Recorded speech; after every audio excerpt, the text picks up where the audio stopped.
Imagine being so terrifying that people are begging for their lives before you even lift a finger. Our protagonist, Ujiri, is standing there with the ultimate I do not care energy while these prisoners cry about how cruel he is. Jiri is not here to play therapist. He drops the coldest truth bomb ever, telling them that because of their trash behavior, a woman was pushed to the edge and ended her own life. Talk about a reality check. The prisoners are trying to act like victims, but Jiri is not buying the act. He leans in close just to remind them that they brought this nightmare on themselves. He is officially the CEO of No Mercy. They try to scream that they did nothing wrong, but Jiri is already walking away. He is done listening to the excuses of clowns. When he says it is over, it is over. This depressing scene is actually the grand finale of his 6th regression. Despite being a total beast, Jiri failed to stop the world from turning into a literal dumpster fire again. Giant dragons are casually snacking on cities in the background while the world burns. It is the ultimate game over screen, and Jiri is just standing there soaking in the failure. Jiri is lost in thought, wondering if listening to that mysterious woman would have actually changed the ending. Spoiler alert. He is pretty sure he is the only one who can carry this burden. He is facing down a massive red dragon that is literally breathing fire in his face, but our boy does not even blink. He is too tired for this dragon's main character energy. He whips out the Formless Sword, an SS rank skill that basically turns him into a walking cheat code. He has realized that after 6 lives of pure hell, failure is his only real teacher. Every loss and every scar has turned him into the ultimate weapon. He is diving headfirst into the chaos, looking like a total menace while the world collapses around him. The combat is absolutely insane. He is slicing through everything with blue energy trails, proving that even if the world is ending, he is going down as the strongest person on the planet. It is a dragon mosh pit out here. Red, blue, and green dragons are everywhere, but Jiri is just one-shotting them like he is playing a tutorial level. He is literally shredding these flying lizards. Blood is spraying everywhere as he uses his energy blade to remind them why humans are the scariest things in the universe. Even with dragons coming at him from every angle, his movements are flawless. He is a literal whirlwind of death, and these monsters are just cannon fodder at this point. After the massacre, Jiri stands alone in the ruins of a burning city. He is exhausted, covered in soot, and probably wondering why he keeps signing up for this apocalypse gig. He realizes that no matter how many he kills, there is no end to them. The system officially declares Earth a failure and triggers the apocalypse status. It is a total wipeout. But wait, he has a literal get-out-of-jail-free card. The Grand Clock, an EX rank authority, starts ticking backward. We are going back in time, baby. Jiri is caught in the golden light of the reset, looking completely unbothered. He is already planning his 7th attempt at saving this mess of a planet. The world rewinds, and the dragons disappear into the light. The system announces that the time of the world will begin again. 7th time is the charm, right? Suddenly, we are back in the 21st century. Random civilians are staring at creepy purple portals in the sky like they are watching a movie. Clearly, they have never read a manhwa before. One absolute legend decides to take a selfie with the monsters coming out of the gate. He is giving a thumbs up while a 3-eyed demon is literally inches from his head. Natural selection at its finest. Things go south fast. The phone drops, and the screaming starts. Monsters are pouring out of the gates globally, and humanity is officially on the menu. It is pure chaos. Knights in armor and flying beasts are invading the modern world. It looks like the end, but humanity finds a spark of hope. Enter the new Genesis era. Humanity starts fighting back with superpowers, and young hunters are being raised in an artificial floating island called Heitling. This place is the World Academy City, also known as Lair. It is basically the Ivy League for people who want to punch monsters in the face. Jiri appears behind the guy so fast, it is like he teleported. The criminal is sweating bullets because he did not even sense Jiri coming. That is what happens when you mess with a regressor. The guy tries to attack, but Jiri is just moving in slow motion for him. He dodges the criminal's arm blade like it is a fly and prepares to end this man's whole career. Jiri casually informs the guy that he is a police officer. Then, he proceeds to deliver a heavy dose of justice straight to the criminal's face. The impact is so hard it literally creates a shockwave. Jiri slammed him into the ground so deep that the pavement is crying. This is what we call excessive force, and we love it. Jiri realizes he almost forgot to hold back his I can kill God strength. He stands over the unconscious criminal looking like a total snack, while everyone else is just in shock. It turns out GD is working as a cop at the Lair Metropolitan Police Station. His co-workers are staring at him like he just grew a second head because he actually did his job for once. His female co-worker is literally blushing because GD suddenly looks taller and way more handsome. That regression glow-up is hitting different this time around. His boss is complaining about him using too much force, but GD is just staring at everyone like they are NPCs. He has never bothered to show up for work in his previous lives, so these faces are all new. He drags the criminal away like a sack of trash, telling his co-workers to go back to their own business. He has got a much bigger mission than filling out paperwork. Here is the real tea. The reason he is regressing is because of baby dragons. These hatchlings come to Earth from a world called Escalifa just to have a good time and collect happy memories. But Earth is a toxic wasteland of human malice. These poor baby dragons end up losing their minds or getting bullied by the war-torn reality of our world. When these hatchlings suffer or end their own lives, their dragon parents go into a full-blown rage mode.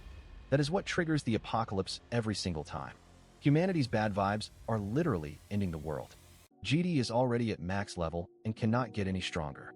He realized that punching dragons does not work if they keep coming back, so he needs a new strategy for life number 7. His co-worker tries to invite him to a new restaurant, acting all cute and hopeful. GD, being the ultimate ice king, shuts her down immediately. He does not have time for dinner dates when the world is at stake. She asks where he is going, and he just says Europe. He is done with the Academy City for now and is heading out to find the key to his new plan. We jump to Florence, Italy. It looks like a peaceful paradise compared to the monster-infested ruins we saw earlier. People are just jogging and living their best lives. GD finds a green-haired girl playing with some kids in a park. She is making flower crowns and looking like a literal angel. This is the one he has been looking for. He approaches her with that signature cold stare. She looks up, completely unaware that the strongest man in existence is standing right in front of her. The wind blows, flower petals fall, and it looks like a romance scene, but we know GD is only here for business. The girl is stunned by his sudden appearance. He looks her dead in the eye and tells her that she needs to come with him. No, please, no, thank you. Just straight to the point. The 7th regression has officially begun, and things are about to get wild. Imagine meeting a girl in a park who has a built-in Google Translate for the entire universe. GD just bumped into a member of the Green Dragon clan, and she is rocking the collapsed Babel skill, meaning no language is too foreign for this mythical hottie. GD is standing there looking like a brooding main character while she plays it cool, asking why he is even looking for her. She is perceptive, but even she cannot guess what this guy is really planning. She tries to be a little comedian, pointing out that his name is literally written on his chest. It is you, GD, in case anyone missed the obvious. She admits she has zero clue what he actually does, but she can smell the main character energy from a mile away. This girl is no fool. She realizes GD is ridiculously strong and totally out of place in this boring, mundane world. She straight up asks if he is there to kill her, or maybe throw her in a van for a quick kidnapping. GD shuts down the kidnapping theories, though he does not exactly give off warm and fuzzy vibes. He tells her he is here to protect her, but adds a spicy threat that he will get rough if she does not cooperate. Talk about a toxic bodyguard. He knows the Green Dragon clan can see providence, meaning she is smart enough to realize that resisting him is a one-way ticket to a bad time. She decides to play along, but only if he promises to treat her like a guest and not some prisoner. She is basically negotiating her survival with a smile, forcing GD to agree to be kind. It is hilarious watching a world-ending threat make a pinky promise with a girl who just wants a bit of hospitality. Fast forward to the morning, and we see our dragon girl waking up in a modern apartment. She is looking for GD, but instead of the usual brooding guy, she finds something much more interesting in the living room. GD is just casually using an SS rank authority called Shadow of the Grand Duke. He summons a clone that looks exactly like him, but with half the power. Why? Because even heroes hate the morning commute and he needs someone to go to work for him. The girl is beyond confused seeing two GDs, but he explains it is just a skill. The clone is off to the police station to play office worker, while the real GD stays home to babysit his new dragon friend. Breakfast time is on the menu. Our girl explains that dragons do not eat because they are hungry. They do it for the vibes and the energy boost. Eating tasty food is basically a dragon's soul-cleansing ritual. She realizes Jidi's kitchen is a literal wasteland with no food or tools, so she drags him out for a massive grocery run. They hit up S-Mart, and suddenly everyone is staring because they look like a celebrity power couple. While the bystanders are busy simping, Jidi is just trying to survive the shopping trip. She buys enough ingredients to feed an army because she plans on turning his kitchen into a 5-star restaurant. Jidi tells her to leave the groceries and follow him because they have some shady business to attend to. She is still hyped from the shopping, but Jidi is focused on getting her the essentials for a life on Earth. They visit a local professional who looks like he has seen way too many back alleys. Jidi drops a casual death threat to make sure this guy crafts the perfect legal documents for his dragon companion.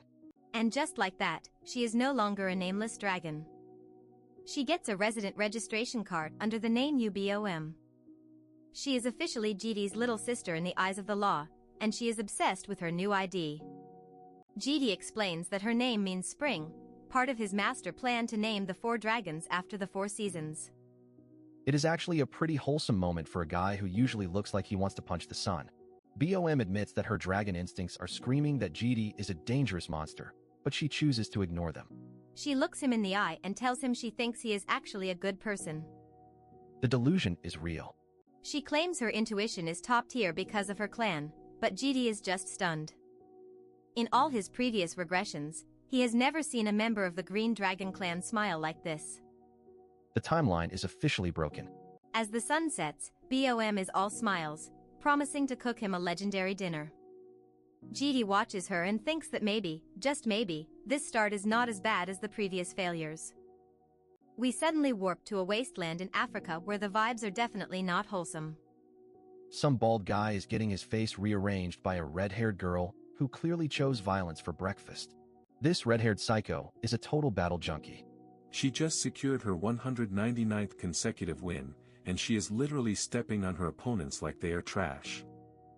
She is bored and looking for a real challenge. She pulls off her mask to reveal a face that says she is ready to burn the world down. She is hungry for her next victim, and something tells me Jidi's quiet life with BOM is about to get very loud, very fast. South Africa is officially a dumpster fire, and the news is having a field day with a terrorist group named Barkada turning the place into a battlefield. But wait, there is a mysterious teenage girl known as the Night Hunter wrecking these clowns on her own, and honestly, she is the only one with any actual drip in this war zone. Back at home, our boy Jidi is watching the chaos and decides it is finally time to stop being a shut-in and make a move. Of course, his dramatic moment is immediately ruined by BOM, who announces dinner is ready like she is not about to serve him a plate of pure nightmares. Jidi walks into the kitchen and stares at the bowl like it just insulted his entire lineage. BOM is standing there looking all proud, completely oblivious to the fact that her cooking looks like it was summoned from the deepest pits of a dark fantasy dungeon. Apparently, she went to the UK once and thought it was a great idea to stick sardines into rice like some cursed fusion of sushi and a crime scene. Even the fish in the bowl looks like it is begging for a second death just to escape the taste of her culinary ambition. Jidi realizes his soul is about to leave his body if he takes a bite, so he tries to change the subject by mentioning they are going to find the red dragon tomorrow. BOM immediately kills the mood, warning him that Red is a completely different breed and won't be as easy to bring home as she was. BOM drops some serious lore, telling Jidi that if he tries to use force on a red dragon, he is going to fail miserably.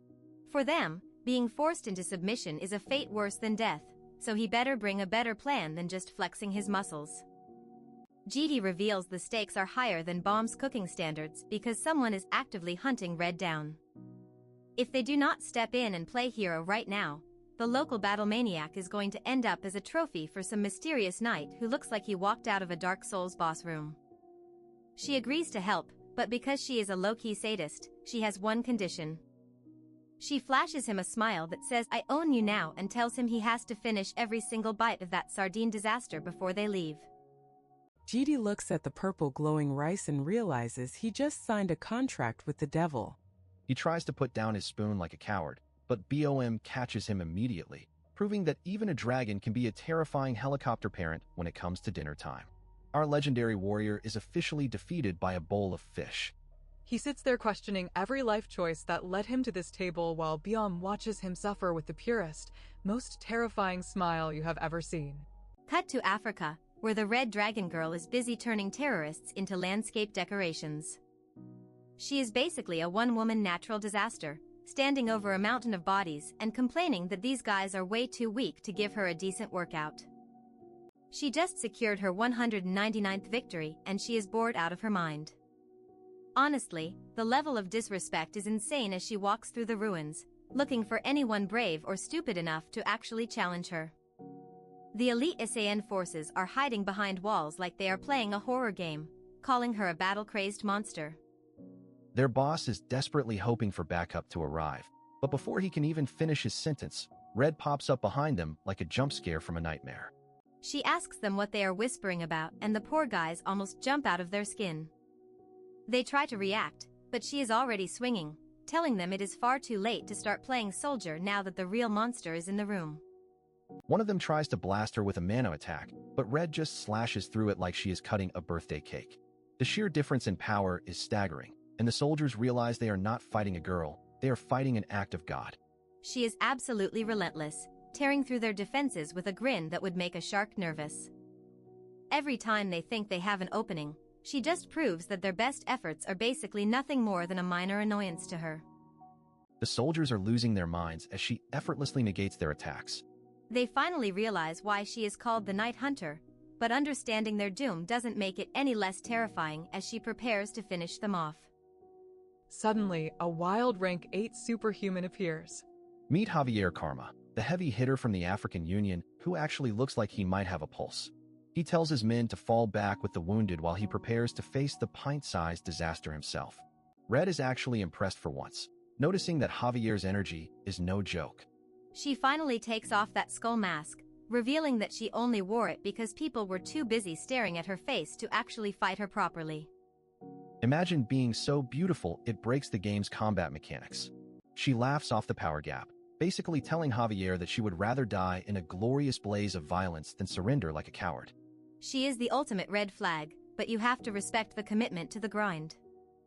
Javier realizes he is dealing with a total psycho and tries to get her to stand down, but she is already charging in. Her weapon might be broken, but her spirit is basically a furnace of pure aggression, and she is ready to burn everything down. She is constantly looking for an opening, moving with a feral intensity that catches Javier off guard. She is not just fighting him, she is testing him, trying to see if he is worthy of being her 200th victim. Then comes the most disrespectful move in history. Red spots an opening and goes for a literal dick punch. But Javier is a professional and has no reaction, probably because his armor is more expensive than the city they are standing in. Javier is actually disappointed, telling her it is a shame all that talent is being wasted on someone who has never fought anyone stronger than themselves. He is done playing games and decides it is time to show her what a real rank 8 can do. He pulls out his ultimate move, the Sword of RA, and the entire area starts glowing like a miniature sun. Red realizes she messed up and tries to brace herself, but the sheer output of mana is unlike anything she has ever felt before. The energy blast is massive, forcing Red to dump every bit of her strength into her arms just to keep from being vaporized. She is finally feeling the heat, and for the first time, she looks like she might actually lose. Javier is not holding back, pouring everything into the attack to end the threat once and for all. Red is struggling to hold on, her arms shaking as the ground beneath her starts to turn into a crater from the sheer pressure. She gets blasted back, slamming into the ruins with enough force to level a building. Javier is actually impressed she managed to block it at all, but he knows she is at her limit and prepares to increase his output to finish the job. Just as Javier is about to deliver the final blow, Red pulls a disappearing act. He thinks she ran away, but in reality, Bomb has literally teleported onto the battlefield, covering Red's mouth and pulling her into the shadows like a pro kidnapper. Red is fuming, asking BOM why she is interfering in her glorious deathmatch. BOM just gives her a look and tells her that the fun ends if she dies, so she needs to sit down and let the adults handle the situation before she gets herself erased. BOM starts healing Red's injuries with her green mana, ignoring the girl's protests. She reminds her that her life does not just belong to her anymore, and that they all have a deal to stay on Earth and have some fun, which does not include being killed by a guy with a glowing sword. Red asks how they are even supposed to get away from a monster like Javier, and BOM just smiles and says she didn't come alone. She points toward the center of the battlefield where a certain someone is waiting to ruin Javier's entire career. Red is confused about who Bombsky is, but then she sees GD stepping out of the dust like he is the main character of a completely different genre.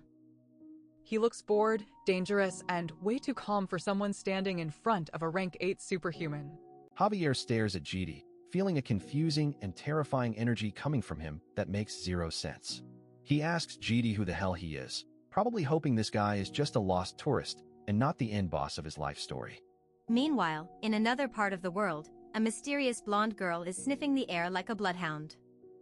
She catches a scent that smells like BOM but isn't quite her, and she looks way too excited about it. She starts wondering who this new person is, her golden eyes glowing with a mix of curiosity and mischief. It looks like GD's family of troublemaking dragons is about to get even bigger, and honestly, his house is going to need a lot more rice.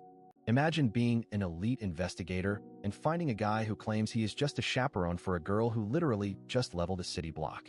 GD is out here giving off major "I am just the babysitter" vibes while looking like a final boss, and Javier Karma is absolutely not buying the cap. GD tries to play the diplomat, pointing out that the spicy red dragon hasn't actually caught a murder charge yet, so maybe everyone should just go home and grab a snack. But Javier is a typical government simp for jurisdiction and decides that playing hero is more important than his own survival. Local investigator discovers that being an S-rank superhuman doesn't mean you are safe from a reality check. Javier gets triggered, screams about his authority, and activates the Sword of RA, which is basically a giant glow stick fueled by his own ego. The screen is basically blinded by Javier's ultimate technique, and he really thinks he is doing something here.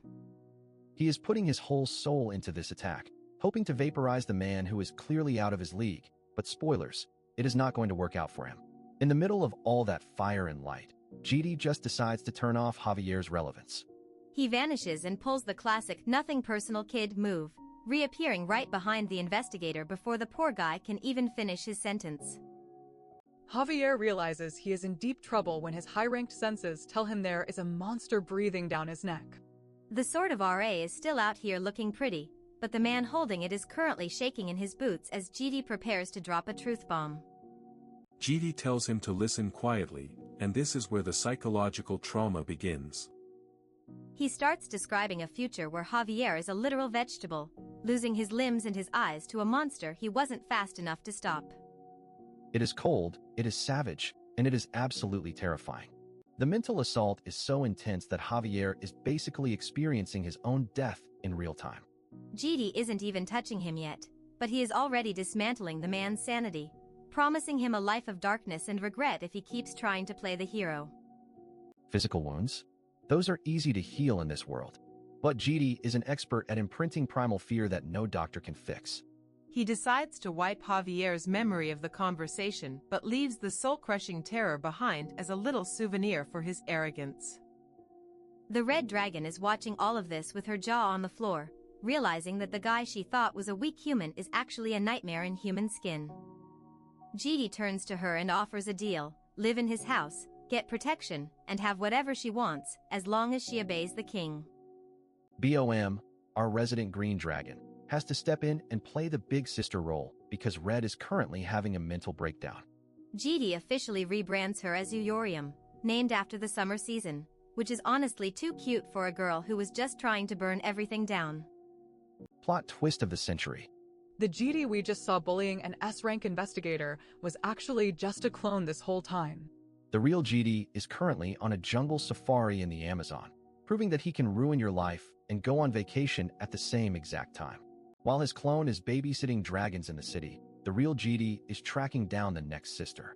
He is sitting in the rainforest like it is a local park, while the gold dragon is lurking nearby, wondering why this weird human is talking to himself in his smartwatch.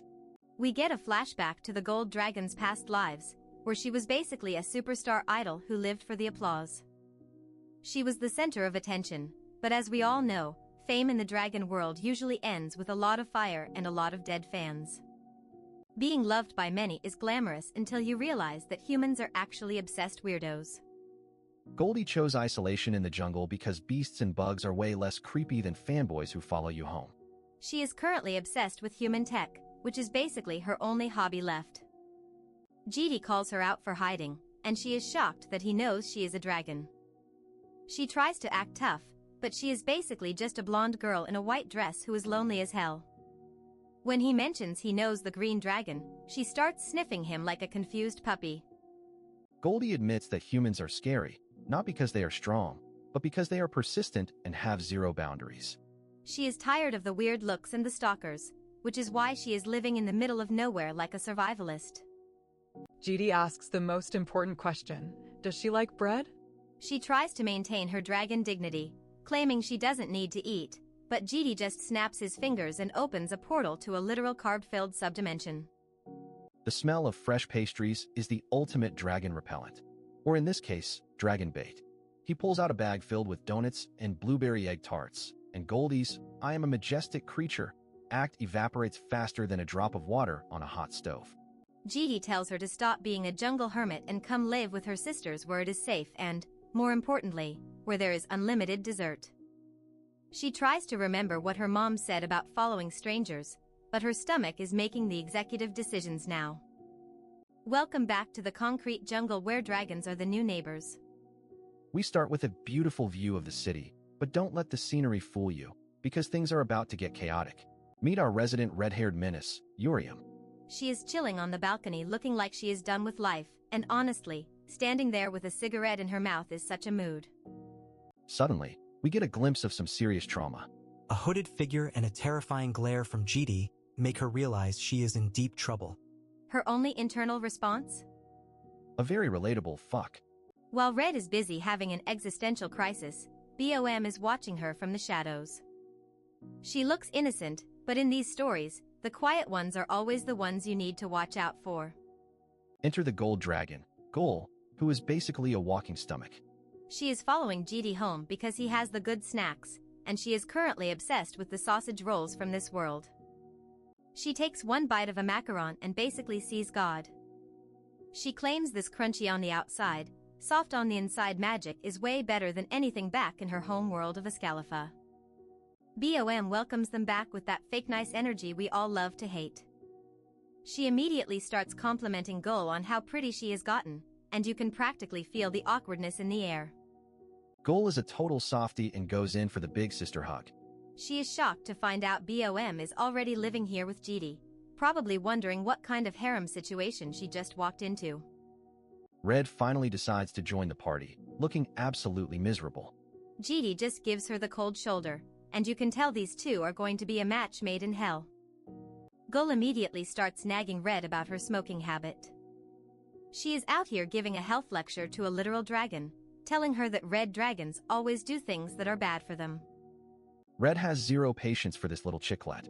She grabs Gol by the face and threatens to rip her beak out if she doesn't shut up. Talk about a warm sisterly welcome, right? The group sits down to talk ages, and it is hilarious. BOM claims she is 20, Gol says she is 10, and Red is sitting there looking like she is ready to fight anyone who calls her a kid. Red reveals she is actually 16 and reminds everyone that dragons grow way faster than humans. She flexes her cool adult vibes while Gol just tries to look impressive in the background. GD decides it is time for some official branding. He reveals that Yorium is the name he gave Red, and BOM is already rocking her seasonal name like a pro. Gol realizes the pattern and decides she wants in on the naming scheme.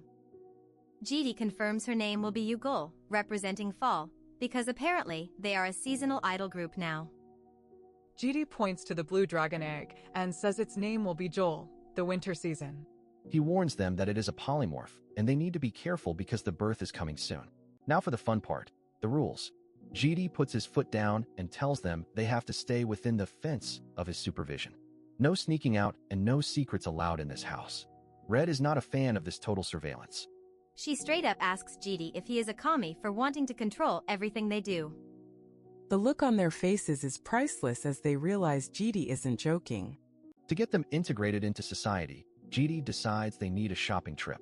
They need legal IDs and actual supplies if they're going to live as humans without getting arrested immediately. GD hands over his card and tells them to spend as much as they want. Big mistake. Huge. Gul is practically sparkling with greed, and Red is already thinking about what she can buy. These girls take unlimited literally. We see a montage of bank transactions that would make a billionaire sweat. They finally hit the credit limit after spending over $41,000. They come home with a literal mountain of boxes.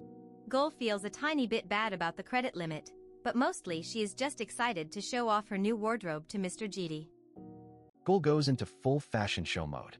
She is trying on everything from hipster glasses to schoolgirl skirts, looking like she just raided an entire mall in one afternoon. She even bought a matching outfit for GD, which is actually kind of sweet. He gives her a rare compliment, and she is so happy she looks like she might actually explode into glitter. Red didn't just buy clothes, she went for the heavy metal. She reveals a brand new sword to replace her old one. GD actually admits she picked a decent weapon, which is high praise from him. BOM, on the other hand, didn't spend thousands on vanity. She bought a single potted plant. GD is confused, but BOM seems to find peace in the most random things. She explains that watching the plant flower will create a memorable experience. The way she looks at that little plant is actually kind of creepy, like she is planning something deep. BOM keeps talking about things lasting forever with a smile that doesn't quite reach her eyes. She is definitely the final boss of this household, and GD knows he has his hands full. The girls realize that just eating and drinking isn't enough entertainment for their long lives. They ask GD if there is a way to get the full human experience while staying under his thumb. GD has the perfect solution for 3 chaotic dragons. Misery. He pulls out entrance applications for Lair Academy City. That is right, girls, you are going to school. Good luck surviving that. The Dragon Sisters are back from their interviews, and the energy is already chaotic. Gul looks like she is about to have a literal heart attack because the interview took way longer than expected. Our resident gold dragon is spiraling into a pit of anxiety, convinced that while the others passed, she is going to be the only failure left behind. Honestly, her worst-case scenario imagination is on another level, and the red dragon is already sick of her drama. Enter GD, the man of the house, looking as unbothered as ever. Gul immediately launches herself at him, crying like she just survived a war. He just pats her head and tells her to chill because there is no way she failed. To stop the waterworks, GD reveals he brought home a mystery gift. The smell alone has Gul drooling, and she is already guessing it is bread or macarons. But nope, GD has something even better planned for these hungry lizards. GD decides to go full theater kid and starts acting out a dinner show scene. He introduces Gul as if she is some world-famous pop star named Baby Yellow. It is incredibly cringy, but hey, it works to distract the anxious mess. The host jokes about her living on morning dew, but our girl is ready to feast. The big reveal is finally here, 2 boxes of glorious, steaming fried chicken. It is a simple human dish, but to these dragons, it is like looking at a mountain of gold. Even the rebellious Yoriam is struggling to keep her cool. She tries to act like it is just fried bird, but her eyes are practically popping out of her head. The aroma is doing numbers on her pride, and she is seconds away from folding. BOM tries to be the sweet one and invites GD to eat with them, blushing like a total anime trope. But our MC has zero time for domestic bliss right now because his watch starts buzzing with an important call. It is the Lair admissions office calling. They are not just calling to say hi. They have some spicy news about the interviews. Apparently, there was a slight issue, and by issue, they mean one of the girls was too good. Turns out, UBOM did not just pass, she got a perfect score. The instructors were basically worshipping the ground she walked on. She is so talented it is actually making the human staff feel insecure, which is peak dragon energy. The school was so thirsty for her talent that they offered her the lead role in the entrance ceremony. The catch? She straight up said no. The admissions officer is begging GD to convince her, but he is not about that stage dad life. GD shut them down instantly. If BOM does not want to do it, she is not doing it. End of story. He hangs up and heads to the balcony, where Yoriam is lurking in the shadows like a moody teenager. Urium starts roasting the seasonal names GD gave them, calling the whole thing a cringy game of house. She is tired of the mystery and wants to know why he is so obsessed with sending them to this elite academy. GD keeps it simple, he is sending them there to get what they want. For Urium, that means a good fight. She is skeptical, though. She thinks everyone at Lair is just a weak kid, and she is itching for someone on her level. She turns the heat up and challenges GD directly. She wants him to fight her properly to prove he is actually strong enough to keep her under control. The tension is thick enough to cut with a sword, and her red eyes are glowing with bloodlust. She is flexing her power, looking for any sign of weakness in him. She knows he is strong, but she wants to see the full extent of the monster hiding behind that tired face. This girl is a total battle junkie, and I am here for it. GD just gives her the cold shoulder and tells her to go inside and eat her chicken. It is a total power move that leaves her fuming. She calls him a goddamn bore, but we all know who is really in charge here. One bite of that crispy chicken and Urium's anger completely evaporates. She is instantly won over by the flavor, proving that the way to a dragon's heart is definitely through their stomach. So much for that dramatic fight challenge. Now we get a look at Lair Academy itself. It is a massive, high-tech institution on the island of abundance. This place is basically the Harvard for superhumans, training kids with insane blessings and abilities to become the world's next big heroes. But do not let the shiny exterior fool you. This place is a hotbed for elitism and hierarchy. It is filled with the spoiled children of CEOs and royal families.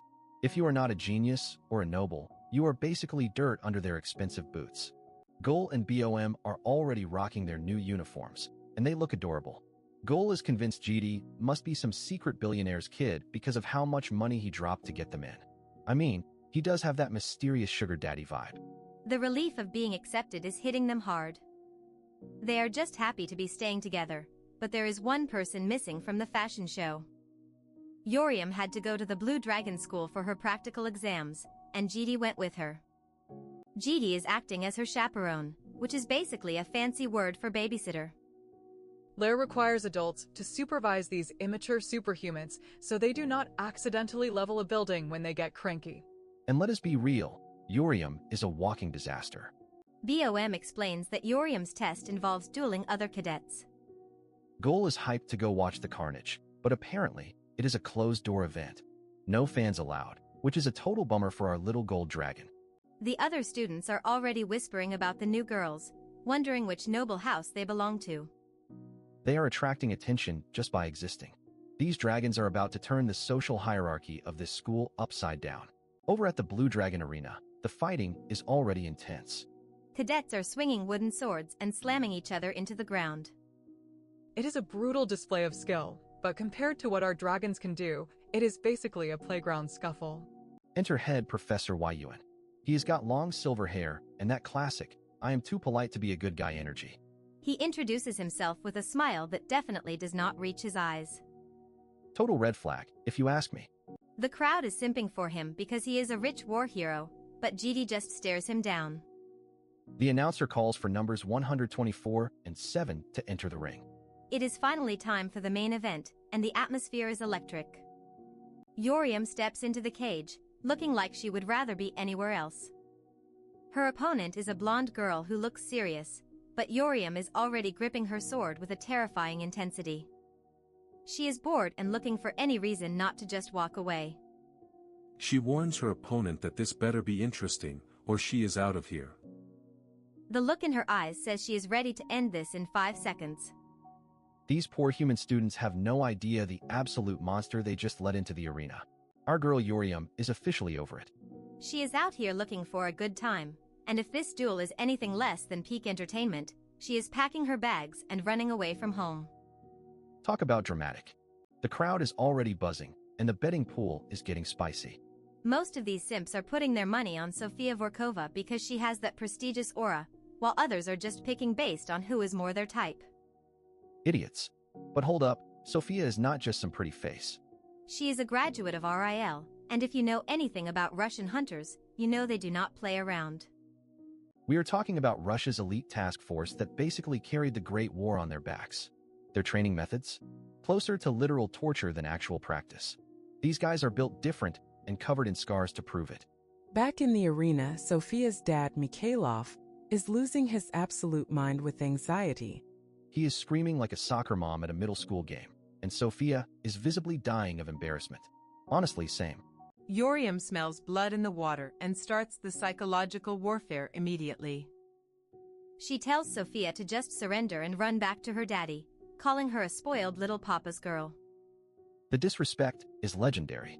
That taunt hit exactly where it hurt. Sophia's face goes full psycho as she warns the redhead to shut her mouth before she ends up in a casket. This went from a duel to a grudge match real quick. The referee calls numbers 124 and 7 to their positions. Both girls lock eyes, and you can practically feel the killing intent vibrating through the screen. This is about to be a bloodbath. The buzzer sounds, and we are live. Sophia is not wasting a single second, lunging forward with speed that would make a cheetah look like a turtle. She is out for blood. Sophia manages to close the gap and throw a strike that actually grazes our MC. She mocks Yoriam's speed, thinking she has the upper hand, but she just made the biggest mistake of her life. Yoriam looks down at her ruined clothes and her soul basically leaves her body. She just bought those. Sophia did not just attack her, she attacked her fashion sense, and that is a war crime. The vibe shifts instantly. Yoriam decides that the playtime is officially over. She starts moving so fast the camera can barely keep up, and Sophia's smug little smile starts to fade. It is an absolute masterclass in overwhelming power. Yoriam is dodging everything Sophia throws like she is reading the script ahead of time. Sophia is swinging at ghosts at this point. Our redhead is literally flying through the air, looking like a literal demon of war. She is finding every opening and exploiting it with zero mercy. Sophia's elite training is looking like a joke right now. One massive impact later, and Sophia is sent crashing into the dirt. The sheer force behind Yoriam's strike is enough to make the entire stadium shake. Talk about a reality check. Sophia is gasping for air, her body finally realizing that it just got hit by a freight train. Yoriam is standing over her, looking completely bored. She asks if Sophia really thought she was winning just because Yoriam was playing along. Another brutal exchange in Sophia is basically a ragdoll. Yoriam is calling her an idiot while delivering a beatdown that is honestly hard to watch. This is not a fight, it is a public execution. The final blow connects with a sickening crunch. Sophia is folded like a lawn chair, and the arena goes dead silent. The elite hunter from Russia just got absolutely humbled by a girl who is mad about her laundry. Sophia is coughing up blood on the floor, looking like she is about to meet her ancestors. The referee has seen enough and officially declares the duel over. Our girl Yoriam is the winner, obviously. Yoriam stands there looking fresh as a daisy, while Sophia is a broken mess. She mocks the idea of these people being called elites, calling the victory way too easy. The salt in the wound is real. The spectators are losing their minds. They are looking at Yoriam like she is a monster because she did not sustain a single scratch. Meanwhile, Sophia's reputation is going down the drain in real time. The crowd is so fickle. Now they are whispering that Sophia was always weak and probably only got into RIL because of her looks. Man, the internet and these crowds are ruthless. Medical staff rush in to help the fallen blonde. The diagnosis? Both of her arms are fractured. Yoriam basically snapped her like a twig in a matter of seconds. Sophia is trying to act tough, claiming she is fine and not done yet, but her body is literally refusing to move. Her dad tries to comfort her, telling her she did her best, but she is not hearing any of it. Mikhailov tries to give her the loss makes you stronger speech, but Sophia's pride is in a billion pieces. She can still hear the crowd mocking her, calling her a failure and a fraud. Her mind starts to spiral into a dark place. The humiliation is too much to bear. As her dad turns away to talk to the nurse, Sophia's eyes go completely blank. She has officially snapped. She starts mumbling to herself, refusing to accept the defeat. She claims she never surrendered and was just pushed back a bit. The cope is reaching dangerous levels of delusion. Suddenly, Sophia lunges forward with a hidden blade. She is going for a sneak attack on Yoriam's back, fueled by pure, unadulterated salt. This girl is a total red flag. She screams for Yoriam to die, her face twisted in a murderous rage. She is throwing away her honor and her career just for a chance to kill the girl who embarrassed her. Will Yuriam react in time? Or is this the end of the fashionista? Stay tuned. The crowd is losing its collective mind because they just witnessed a girl get turned into a human mop. While everyone else is screaming in shock, our main man GD is just sitting there with the most unimpressed face you have ever seen. The fight between Yuriam and Sophia is reaching a peak of pure pettiness. Sophia, who clearly did not get the memo that our girl is built different, decides to pull out a literal knife like a common street thug. Imagine being so bad at fighting that you have to bring a dagger to a school interview. Yuriam is bleeding, but instead of crying, she has that "I am about to end this girl's whole career" look in her eyes. Sophia thinks she is winning until Yuriam grabs her hair like she is snatching a wig at a clearance sale. The blonde brat realizes she messed up big time when she hears the words "you are dead" whispered in her ear. It is time for a lesson in catching these hands. Yuriam starts delivering a series of punches so fast and heavy that Sophia's dental insurance is probably crying for help right now. The spectators are literally begging someone to stop her because this is not a spar anymore, it is a live-action demolition. Yuriam is just venting all that internal trauma on Sophia's face, and honestly, we kinda get it. Sophia is down for the count, looking like she went through a blender, but Yuriam is not satisfied. She wants to give the girl a taste of her own medicine by returning that stabbing favor. Just as things are about to get R-rated, a massive wall of muscle named Mikhailov jumps in to stop the carnage. He grabs our fiery redhead, but he is lucky he still has his hands attached after touching her. The mages finally decide to do their jobs and cast an overlap space magic barrier. It is basically a timeout corner for superhumans, so they stop painting the walls with each other's blood. Magic circles start glowing everywhere as the interview gets paused. The instructors are scrambling because they realize letting two psychos fight with real weapons might have been a bad idea for the school's PR. The instructor has the audacity to tell Yuriam she should have just knocked Sophia out with her superior skill. Yuriam hits back with a savage roast, telling him to raise his daughter better next time. Enter Professor Wyuan, the resident snake who tries to play peacemaker with a fake smile. He tells everyone to calm down, but you can tell he is just trying to figure out how to manipulate the situation. Wyuan starts dropping some low-key threats, mentioning that Yuriam's violent behavior might reflect poorly on the Yu family. He is basically trying to bully a teenager into submission by using her family's name against her. The professor keeps pushing, asking if she would be upset if her family got harmed because of her actions. This guy really thinks he is a mastermind, but he has no idea who is actually backing this girl up. The atmosphere shifts instantly as GD walks into the room like he owns the place. He tells the professor to stop cornering a child who is already hurt and finally introduces himself as her guardian. GD's presence is so heavy that the entire room goes quiet. Even the arrogant instructors can feel that this nobody is actually a monster in a suit, and Yuriam finally looks like she can breathe again. We cut to a fancy tea session where Wyuan is serving high-grade oolong tea while sweating bullets internally. He is trying to skin GD's background, but the guy is a total ghost in the system. Wyuan is having a mini-crisis because GD walked through a high-level magic barrier like it was a wet paper towel. He has never heard of House Yu, and that unknown factor is terrifying him. Mikhailov is sitting there looking all stoic while Sophia is in a hospital bed covered in bandages. The professor tries to play the let's all be friends card to avoid any more paperwork or lawsuits. The school wants to settle this quietly since they are all going to be seeing each other at the academy anyway. Wyuan is practically begging them to just shake hands and forget about the attempted murder. Mikhailov offers a half-baked apology, claiming Sophia is just young and immature. It is the classic "my kid is a good kid" excuse that every entitled parent uses when their brat gets caught being a psycho. GD shuts that down immediately, refusing to accept the apology.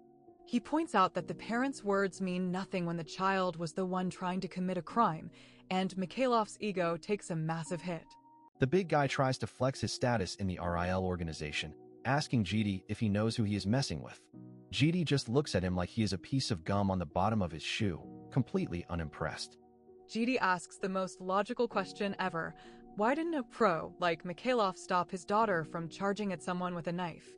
If he is so skilled, he should have seen it coming a mile away.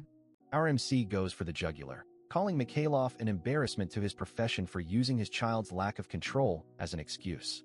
The big guy is so triggered he looks like he is about to pop a vein. Mikhailov loses his cool and tries to intimidate Jiri, but he doesn't realize he is standing in front of a literal god. Jiri just stares him down, waiting for the idiot to make a move. In a blink and you miss it moment, Jiri reveals he has already stolen Mikhailov's own dagger. The man didn't even feel it leave his sheath, proving the skill gap between them is wider than the Grand Canyon. Jiri mocks him one last time, telling him his sheath is too loose just like his parenting. He then drops a chilling warning, telling the expert to make sure he avoids dark, empty alleyways in the future. To drive the point home, Jiri stabs the dagger into the ground with enough force to shatter the tiles. It is a clear message. I could have killed you 5 times already, so stay in your lane. He casually walks out of the room, leaving the professor and Mikhailov trembling in their boots. Wayuan is left staring at the door, realizing he just invited a shark into his little goldfish pond. Outside, Jiri finds Yuriam waiting for him. She is all bandaged up and looking a bit subdued for once. He asks if she is okay, and she tries to play it off like the stab wound was just a scratch. Yuriam admits that she knows it is hard to kill people like her, but she still has a rare moment of doubt. She asks Jiri if he thinks she was in the wrong for going so hard on Sophia. She is actually upset, wondering if she should have been the bigger person instead of trying to turn the girl into a crime scene. It is the first time we see her actually care about the consequences of her rage. Jiri gives her the most best dad advice ever. He tells her she did well. But then he adds a dark twist, saying that next time, she should just kill her enemies in a place where there are 0 witnesses. Yuriam's face lights up with a devious grin. She loves the brutal honesty and tells him not to regret saying that later. She is fully back to her chaotic self, and honestly, we are here for it. Our stoic protagonist Jiri is already tired of his chaotic life, telling his favorite red-headed problem child, Yuriam, to pack her bags because they are moving into the elite Lair Academy dorms. While Little Goal is probably imagining a fairy tale, Jiri is busy dealing with the reality of guarding these dragon girls, but their walk is interrupted by a man who radiates massive, suspicious energy. Enter Professor Wayuan, the typical long-haired pretty boy who looks like he spends more on hair products than magic. He claims he wants to talk about Yuriam's future, but Jiri is already smelling a rat. Wayuan tries to act all generous by offering Yuriam the position of freshman representative, promising she will be the literal face of the school. He is basically offering her a fast track to being an influencer. The professor starts listing the perks like a desperate salesman, mentioning artifacts, scholarships, and enough media fame to make a Kardashian jealous, but Jiri is not buying the sales pitch. The moment Wayuan mentions being besties with Vice Principal Ma Namjoon, Jiri's danger sensors go into overdrive. He realizes this guy is not just a teacher, he is a walking disaster. Jiri's internal monologue confirms our fears as he identifies both Wayuan and his buddy as demonic humans. These guys are the ultimate red flags, having traded divine blessings for the edgy power of the void. These dark entities are basically fueled by blind rage and killing intent, making them the worst possible neighbors. They nearly ended the world once, so you know they are bad news. Jiri starts having flashbacks to his previous regressions, remembering how these demonic creeps took something precious from him. He is literally imagining killing Wayuan in 1,000 different ways right now. Despite wanting to turn the professor into a stain on the floor, Jiri decides to wait. He wants this guy to die only after he has achieved something, making the eventual fall much more satisfying. Jiri plays it cool and leaves the choice to Yuriam, reminding everyone that he is just her guardian and not her boss, though we all know who is really in charge here. Wayuan tries to use his charm to win her over, asking her to help him draw the future of the school. It is so cringe that you can almost feel the secondhand embarrassment through the screen. Yuriam delivers the most legendary rejection ever, simply saying she does not want to. The professor's face glitches out because he cannot fathom a student turning down his generosity. When asked why she even bothered showing up for the interview if she did not care, our savage queen admits she was just bored in bed and wanted an excuse to pick some fights. Wayuan is speechless as he realizes he is dealing with a girl who just wants to see the world burn. He decides to play dirty, pointing toward a mob of reporters waiting to tear her reputation apart. The professor tries to blackmail her, claiming her entire life at the academy depends on how he frames the recent knife-fighting incident to the media. He really thinks he has the upper hand here. Urium just hits him with a casual bye-bye and walks away, leaving the professor looking like a total clown. She is clearly not afraid of a few cameras or a petty teacher. The reporters swarm her like piranhas, screaming questions about her grudge against Sophia and whether she is using violence to boost her family's failing reputation. They keep pushing for a statement, recording her every move and hoping for a viral moment. GD tries to tell them to back off, but Urium has a much more explosive plan in mind. When asked what her grand goal is at the Blue Dragon School, she decides to give them exactly what they want, a headline that will break the entire internet. She grabs the microphone with a devious smirk and yells out that she is only there for sex. The absolute silence that follows is deafening as the reporters probably forget how to breathe. We skip the immediate fallout to see the new Lair dorms, which are basically a cluster of luxury villas. Being a Dragon Guardian definitely comes with some top-tier real estate perks. Little Gull is losing her mind over how huge the place is, while the sisters start scouting the area to see which one of them can claim the most territory in this new mansion. A civil war almost breaks out as Gull and Urium race to find the best room. Gull thinks she found the jackpot, but she forgot that her older sister is a professional bully. The room is incredible, with a massive bed and a TV that probably costs more than a car. Gull is already planning her life here, but she is about to get a reality check. Urium claims the room for herself because the balcony is perfect for smoking. She pats Gull's head and calls her a good girl while stealing her dreams, which is peak sibling behavior. Later, we see Gull taking her mommy duties seriously, spraying the dragon egg with water. She claims it is prenatal education because blue dragons are basically thirsty lizards. GD watches this weird ritual while Gull explains that water dragons love moisture.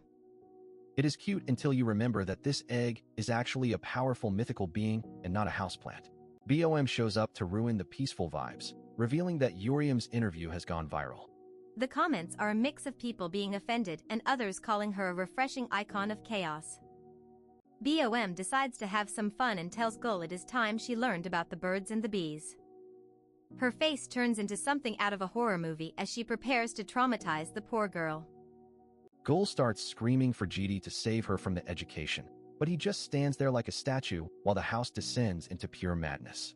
Just another normal day for the dragon family. Imagine waking up to a beautiful morning only for your degenerate roommate to ruin the vibe immediately. Gull is on a mission to wake up the resident red flag, Urium, and she is not taking no for an answer. Urium is looking like a literal zombie because she stayed up all night, and honestly, the reason is absolutely scandalous. Gull is rushing up those stairs like her life depends on it because the house is about to get a new member. Urium finally wakes up looking like she just crawled out of a dungeon, complaining about her lack of sleep. She is grumpy, tired, and definitely not in the mood for Gull's high-energy morning routine. When Gull asks what she was doing all night, Urium drops a total bombshell. She spent the entire night watching adult content like a true degenerate. The look on Gull's face is pure. I did not need to know that. Gull tries to move past the trauma because there are more pressing matters, but Urium is still being a menace. She threatens Gull's life if this news isn't actually important, but the whole squad is already gathered downstairs. The tension in the room is palpable as everyone stares at a single spot. Gull drops the big news that Jewel, their blue dragon egg, is finally about to hatch. This is the moment we have all been waiting for, guys. The egg is trembling and cracking, sending shockwaves through the room.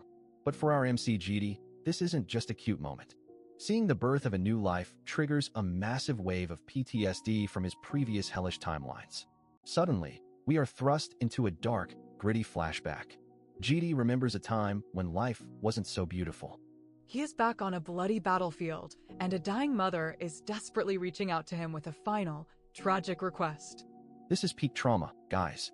The mother is begging him to save her child, but the reality is cold and cruel. The newborn isn't breathing, and the environment is a literal war zone. Life ending before it even starts is GD's biggest nightmare. Back in the present, GD is still reeling from the dark memories, wondering why they are surfacing now. He looks at his family and realizes how different things are this time around. The sisters are all huddled around the egg, waiting for the miracle. A tiny little claw pokes through, and then a head. Joel has officially joined the chat, and she is the most adorable thing you have ever seen. GD snaps out of his funk to help the little dragon emerge from her shell safely. Everyone is losing their minds over how cute Joel is. She is rubbing her eyes and looking around like, where am I and why are these weirdos staring at me? GD is being surprisingly gentle for a guy who usually dreams of murder. The sisters are actually impressed by how GD handles the hatchling.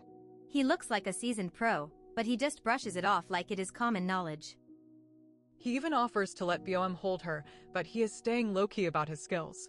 Gul is practically vibrating with excitement. She finally gets to hold the tiny dragon and describes the experience as healing for her soul. It is a rare, wholesome moment in this chaotic household, but don't worry, it won't last. Enter Yoriam, the ultimate Sundara. She is sitting on the couch acting like she doesn't care at all, but we all know she is dying to touch the baby. Gul sees right through her and starts teasing her to give it a try. Yoriam decides to be a total psycho and actually tosses the baby dragon toward GD. Like, girl, that is a newborn, not a football.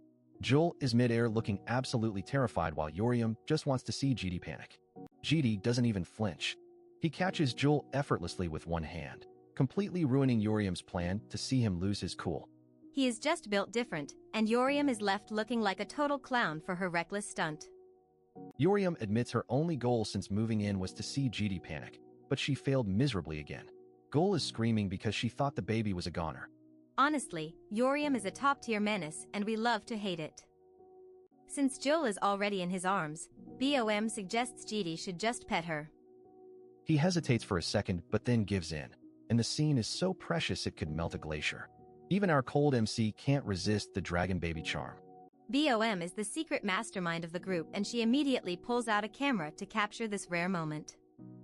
She knows GD being soft is a legendary tier event and she is not letting it go to waste. Photo time, everyone.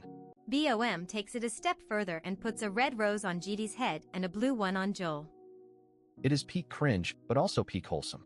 GD looks like he wants to die of embarrassment, but he is too tired to fight back. Yoriam is complaining that the whole setup is cringy, but she still joins the group for the photo. Deep down, these dragons are becoming a real family, even if they show it by throwing babies and watching adult videos. Look at that family photo. Joel is even getting her first bottle, looking like the pampered princess she is. But the celebration has to end because they have a serious problem to solve regarding Joel's future in the human world. BOM explains that Joel can't just walk around as a dragon. She needs to learn how to polymorph into a human, and she needs to learn it fast. BOM plans to use a magic transfer to speed up the process before the semester starts. This isn't some cheap trick, though. Magic transfer is high stakes because it literally eats away at the lifespan of the person doing the teaching. BOM is willing to give up her own life force just so Joel can enjoy being a kid. Dragons grow up way too fast, and BOM wants Joel to experience all the fun human things while she is still small. It is a heavy sacrifice, but BOM is determined to be the best big sister ever. GD is just watching, probably thinking about the cost. GD offers to help if needed, but BOM has a very specific favor in mind. She is acting all shy and innocent, but you can tell she is cooking something up. She wants GD to stay right by her side during the entire ritual. BOM is definitely playing the weak maiden card here. She tells GD to come closer and not be shy, claiming she might get tired and drop the baby. It is a total manipulation tactic, and GD is 100% seeing right through her. She starts fake sniffling, saying she would die of guilt if Joel hit her head on the table. GD is just staring at her like really, but he eventually gives in because he can't be bothered to argue with her logic. GD sits down on the couch right next to her, and the proximity is definitely making things awkward. BOM is smiling like she just won the lottery.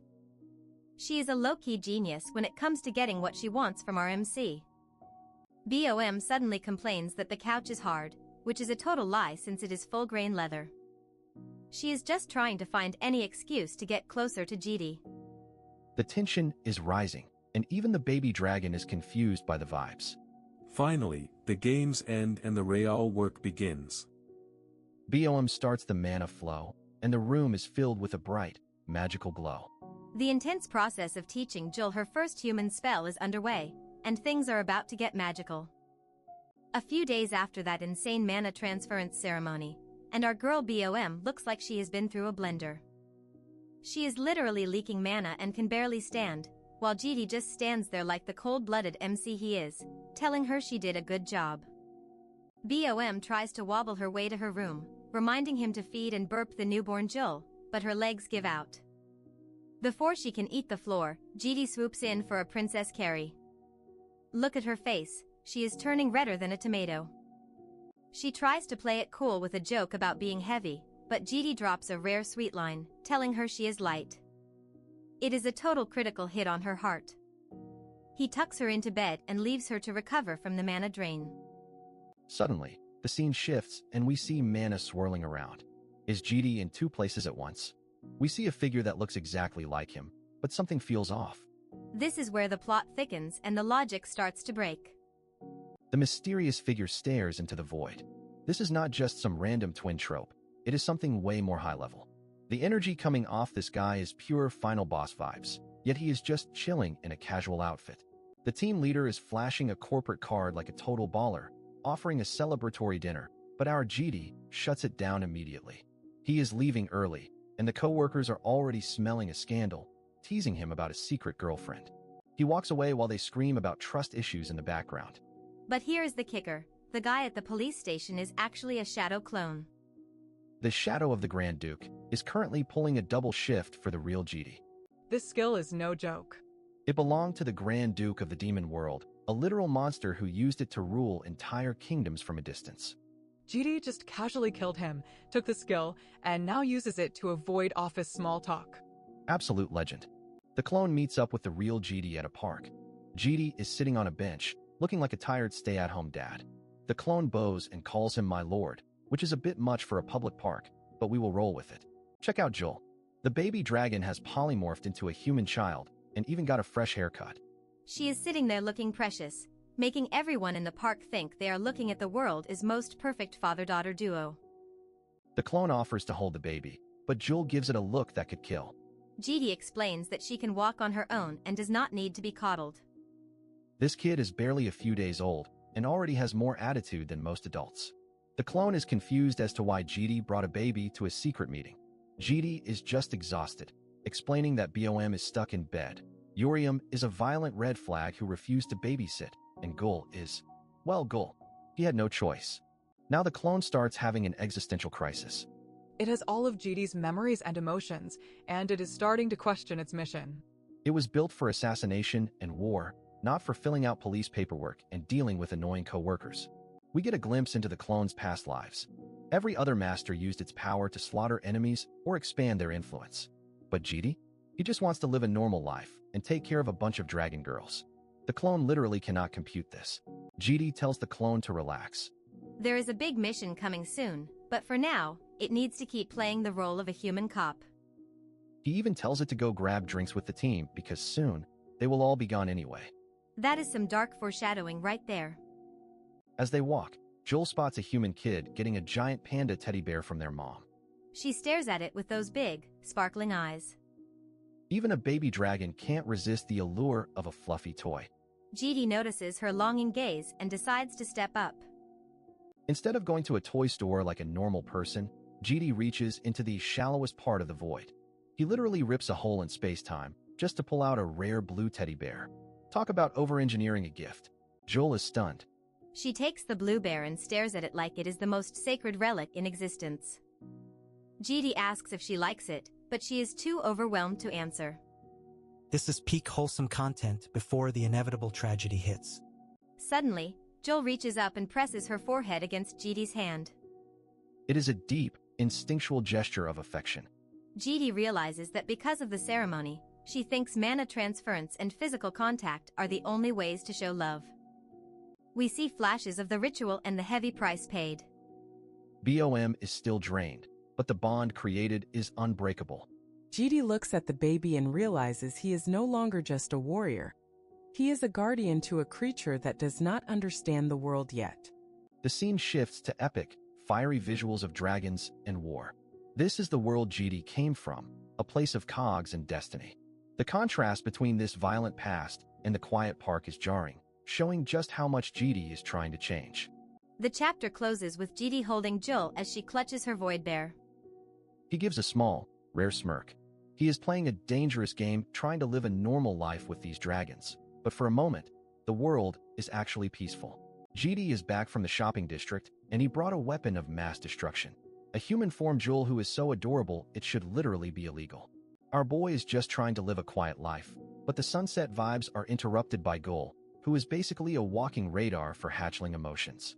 Gul immediately tackles the little one, sensing that Jul is on cloud 9 because her guardian finally bought her a gift that was not a training manual. GD is low-key shook that Gul can read the kid's mind like an open book, but she explains it is just a dragon thing called skinship. Apparently, dragons can relay every single spicy thought and deep feeling just by touching skin, especially when they do the whole forehead-to-forehead telepathy move. GD admits he did not know about this biological cheat code, which gets a giggle out of Gul because she thought he was some kind of omniscient god. She reveals her new purchase, an acoustic guitar, claiming she wants to express her soul through music instead of having to touch people all the time. But the moment GD looks at that instrument, he gets a horrific flash of a dark future where a bloody Gul is surrounded by needles and empty bottles. It is a total red flag moment that reminds us GD is not just a babysitter. He is a man carrying the weight of multiple failed timelines on his back. Back in reality, he notices her fingers are already trashed from practice and tells her to chill out before she accidentally turns her hobby into a chore. Gul is a total overachiever who wants to give it her all, but GD shifts the topic to BOM, who is currently out for the count with a nasty fever. Poor BOM is basically suffering from a mana hangover after overworking herself to help Jul learn how to look like a human child. The domestic bliss is cut short when GD eyes turn cold, sensing an ominous presence that definitely did not get an invite to the housewarming party. He drops the dad act and orders Gul to take the little one to her room and lock the door, his voice sounding like a threat from a final boss. Gul knows better than to argue when GD gets that look in his eyes, so she grabs Jul and makes a break for it while the atmosphere turns heavy. Suddenly, some high-tier armored cosplayers known as Guardians show up, acting like they are the main characters of a dark fantasy epic. These guys are essentially elite knight slaves for dragons, and they are already accusing GD of doing something unspeakable to the green dragon. They reveal they have already put BOM under sleep magic, treating her like a victim of human subjugation because they clearly do not know who they are dealing with. In dragon culture, these guardians are just glorified bodyguards for hatchlings, but they have developed a massive ego since they left their lairs. GD tells them to introduce themselves before they start barking orders in his living room, but the lead Tinkin claims only the strong get to ask questions. The intruder calls GD a lowly human, completely ignoring the fact that the man just identified their high-level barrier magic like it was a cheap parlor trick. GD is bored of the drama and explains that BOM is just on bed rest because she worked too hard, but these guys are not interested in logic. The Guardians are visibly shaken when GD mentions they were supposed to be scattered in a distant dimension, information no mere mortal should ever possess. They identify themselves as the keepers of the history of causality, which is a very long way of saying they are interdimensional hall monitors with bad attitudes.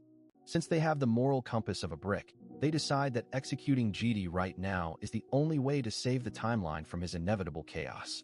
They launch a full-scale assault on a man who has died and killed more times than they can count, and honestly, I almost feel bad for what is about to happen to them. You really thought a generic sort of stallion was going to do something against our boy GD? This knight is out here screaming his lungs out like a main character, only for GD to block his ultimate move with zero effort. It is honestly embarrassing to watch. This formless sword user thought he was the peak of the food chain, but GD decides it is nap time. One single strike, and this supposed elite is eating the floor.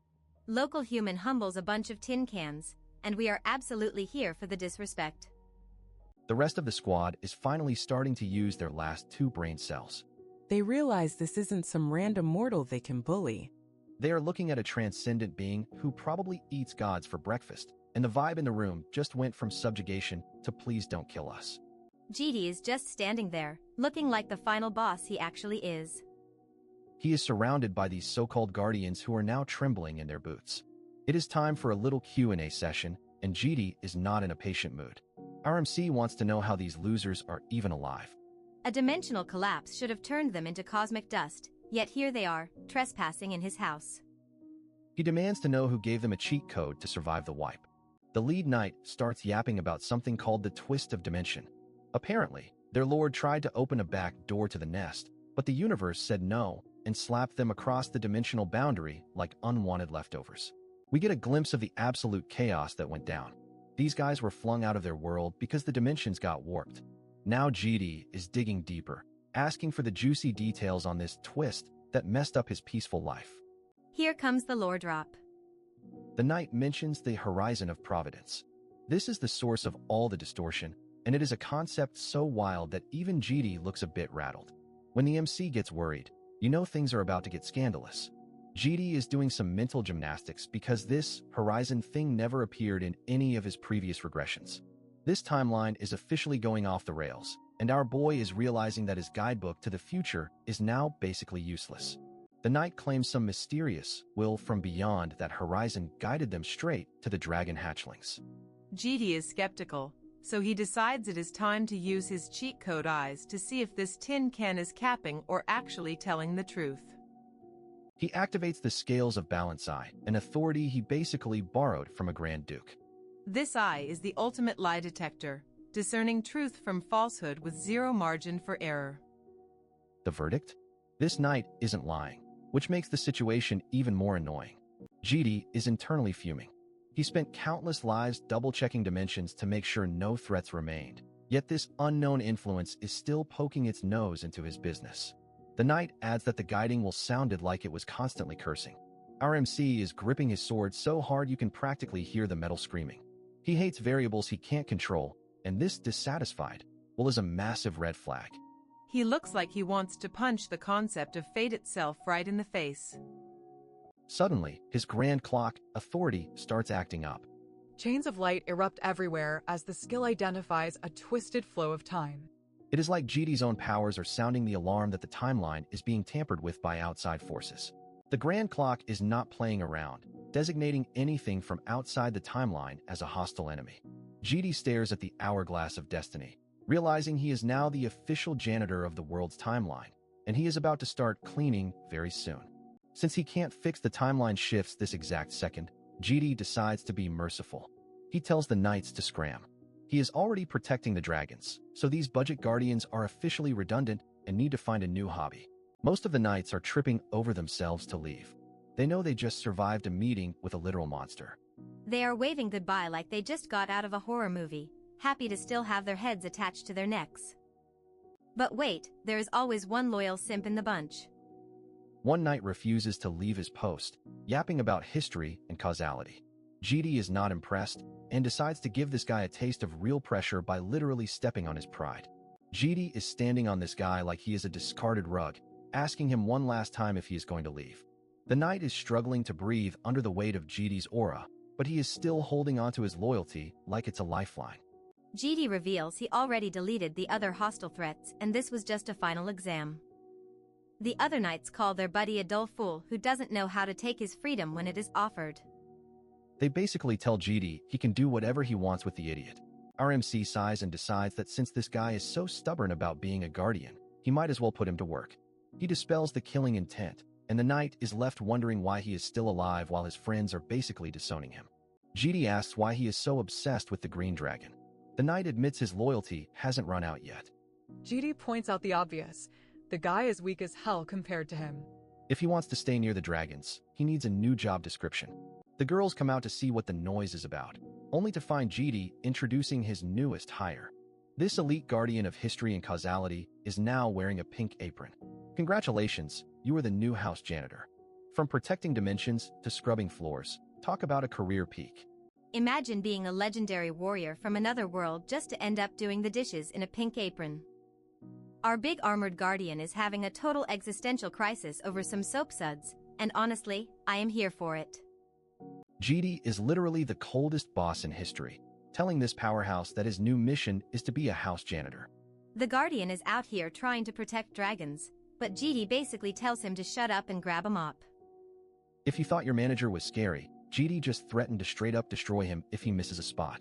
This is not a career path, It is a survival game, and our armored friend is failing the vibe check. Enter Lady BOM, the green-haired goddess who immediately turns this hardened warrior into the world's biggest simp. One look at her and he is ready to scrub the floors until they sparkle like her eyes. She actually tells him the apron looks good on him, and you can practically see the steam coming out of his helmet. He is blushing so hard under that metal, it is actually embarrassing. Simp levels are off the charts.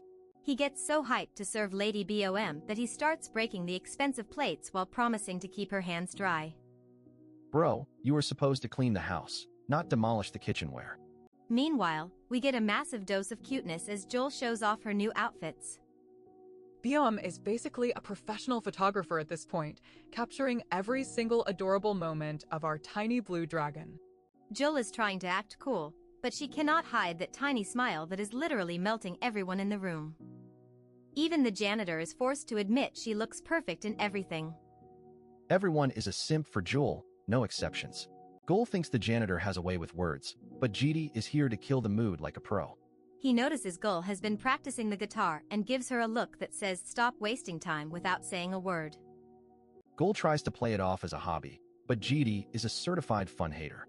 Thankfully, BOM steps in to defend our musical dragon before GD can roast her soul into oblivion. The janitor reports that Yorium is currently a human-shaped disaster zone. He tried to clean her room, but the red dragon basically told him to get lost before she turned him into scrap metal. She is definitely in a mood. GD decides to investigate and finds Yorium looking like she just crawled out of a dumpster. Her room is filled with empty cans and cigarette butts. This is not a dragon's lair, it is a frat house basement. Turns out our fierce warrior dragon is addicted to human K-dramas. She is 7 seasons deep into some trashy show and claims it is garbage while literally refusing to stop watching. Girl, we have all been there. GD just stares at the screen like, is this what my life has become? Yorium is out here losing sleep over fictional plot holes while her room smells like a literal crime scene. GD tells her to just stop watching if it is so bad, and she actually considers it for a second like he is some kind of genius. These dragons might be powerful, but their common sense is basically zero.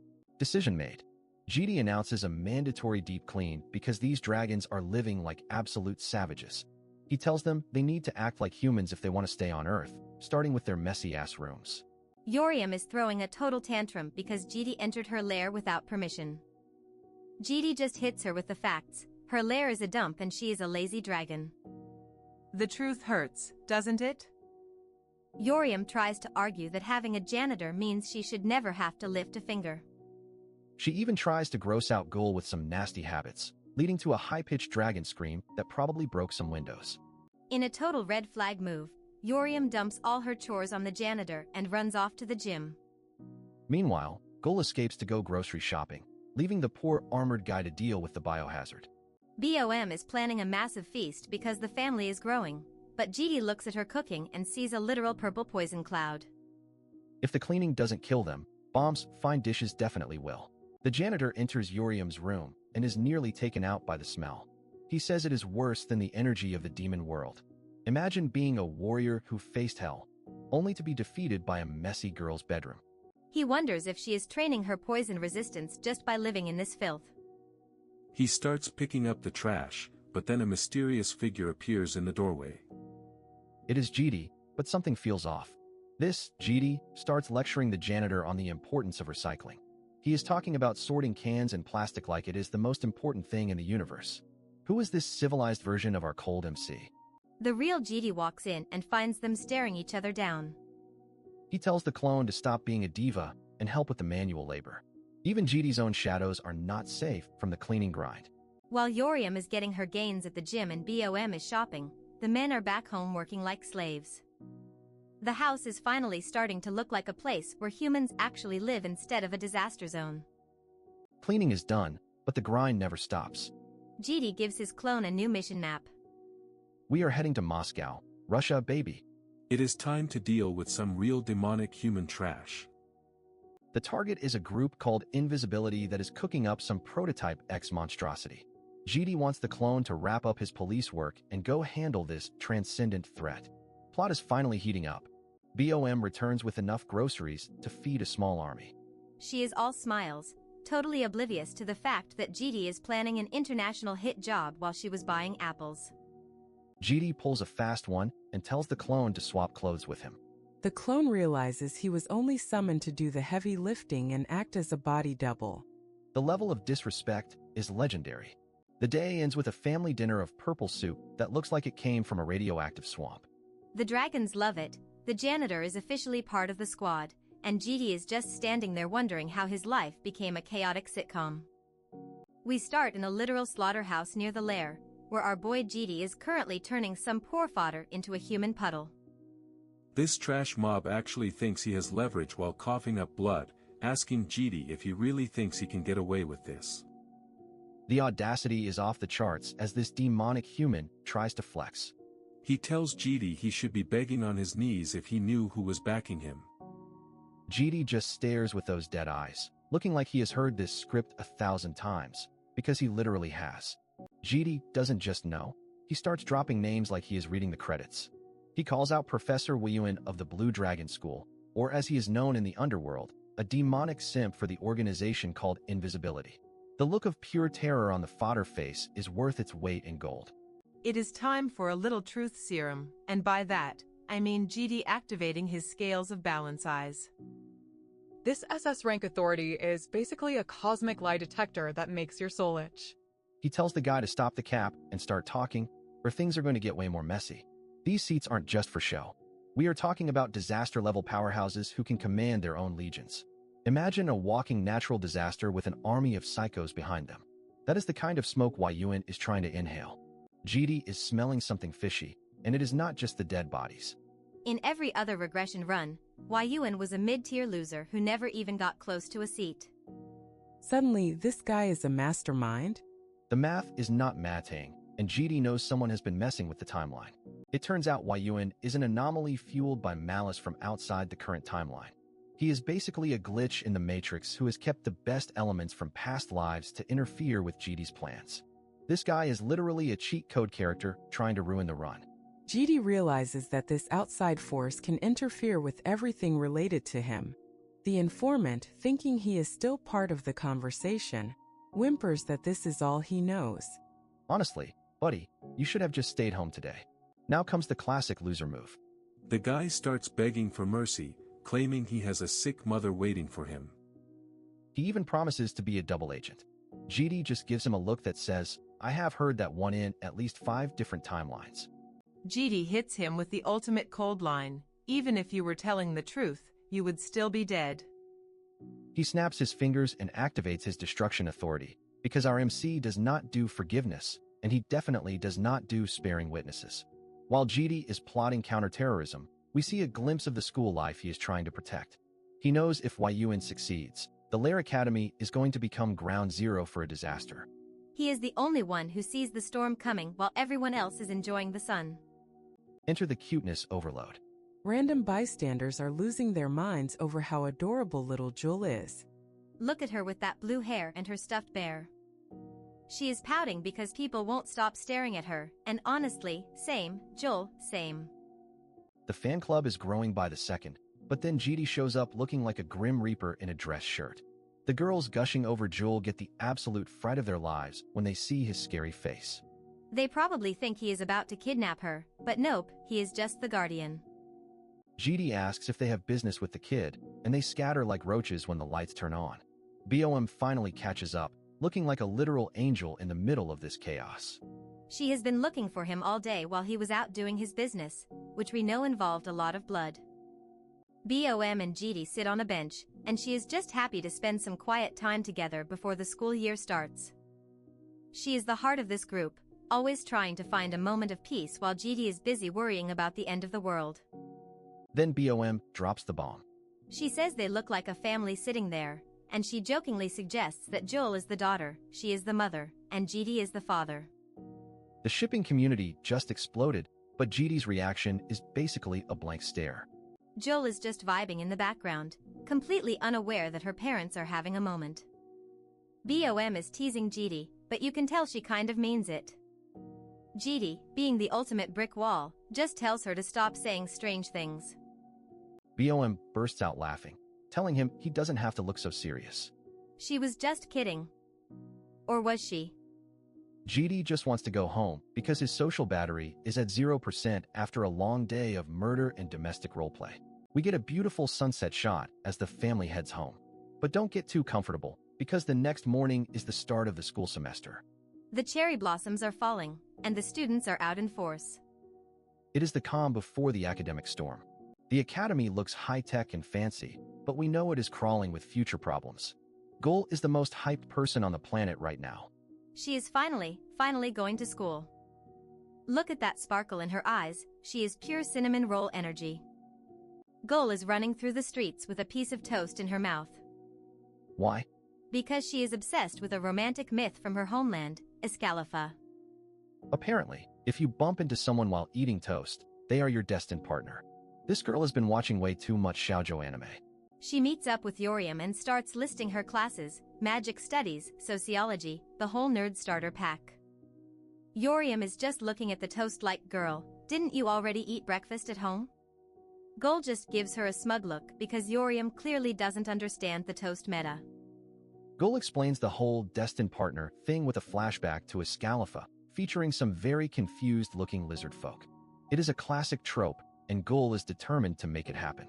She is manifesting her fated encounter with every bite of that bread.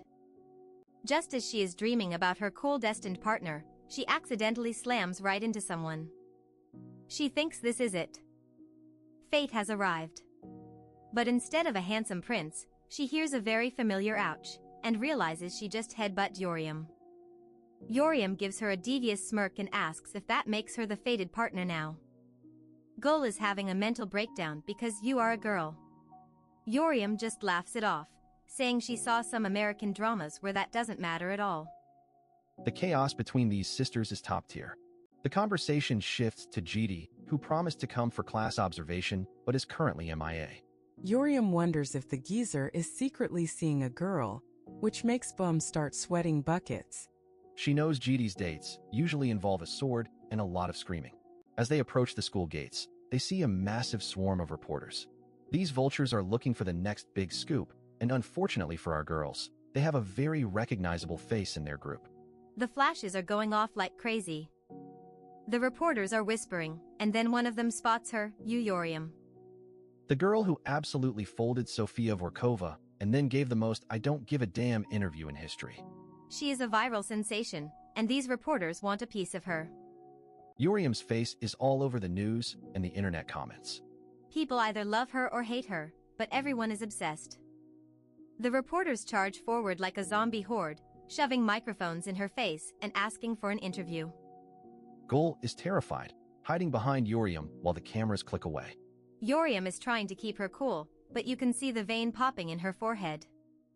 She just wanted to have a normal first day of school, but these trash reporters didn't get the memo. Finally, Yoriam snaps. She lets out a roar telling everyone to shut up, and the entire plaza goes silent. She tells them that if the last interview wasn't enough for them, she is happy to take them all on, one by one. We end with the most iconic shot of the chapter. Yoriam smiling like a total psycho while giving the reporters the middle finger. She tells the trash reporters to come at her. Class is in session, and the first lesson is don't mess with a dragon. Imagine being a literal war machine, but your biggest nightmare is a tiny blue-haired toddler. Our armored janitor is currently sweating bullets because babysitting duty is officially on the menu, and he is failing the vibe check. GD is heading out and leaves the house in the hands of a guy who thinks cleaning is a boss battle. The knight realizes that taking care of Jewel is a task way harder than scrubbing floors, and the dread is real. The silence in this room is so heavy it could crush a monster. To break the ice, our armored simp tries to act like a normal human and asks Jill if she wants to read a picture book. Big mistake. He is literally vibrating with awkwardness while Joel just stares into his soul. This is what happens when you spend too much time in a dungeon and zero time at a daycare. Time to pivot to some literature. He pulls out a book titled My Dad is a Fairy. It should be wholesome, right? Wrong. This guy is about to overanalyze a children's story like it is a classified military document from the underworld. Joel actually looks interested for a second, thinking she is getting a cute story. Little does she know, Her guardian is about to turn this fairy tale into a dark historical documentary about war and suffering. Instead of a magical forest, this armored scholar claims the setting is a primordial death trap from before the Demon Age. Bro, it is just a drawing of some trees. Why are we talking about ancient apocalypses? He points at the characters and casually theorizes that the mom is definitely dead because, in that era, having even one parent alive was a literal miracle. This guy is the ultimate buzzkill at parties. He claims the bedtime stories mentioned in the book are probably just propaganda from the Great War. He even labels the little girl in the story as a war fanatic. Someone please take the book away from him. The dad in the story goes missing, and instead of saying he went to buy milk, this knight suggests he went to the front lines to capture war concubines. Look at the carnage in his imagination. He is totally unhinged. Jill looks like she just witnessed a crime. Her face is a mix of pure horror and why is this my life? Our knight is still yapping, completely oblivious to the fact that he just traumatized a child. Joel has finally had enough of the historical trauma and points towards the corner. The knight realizes he ruined the mood so hard that even the toddler wants him to go sit in timeout.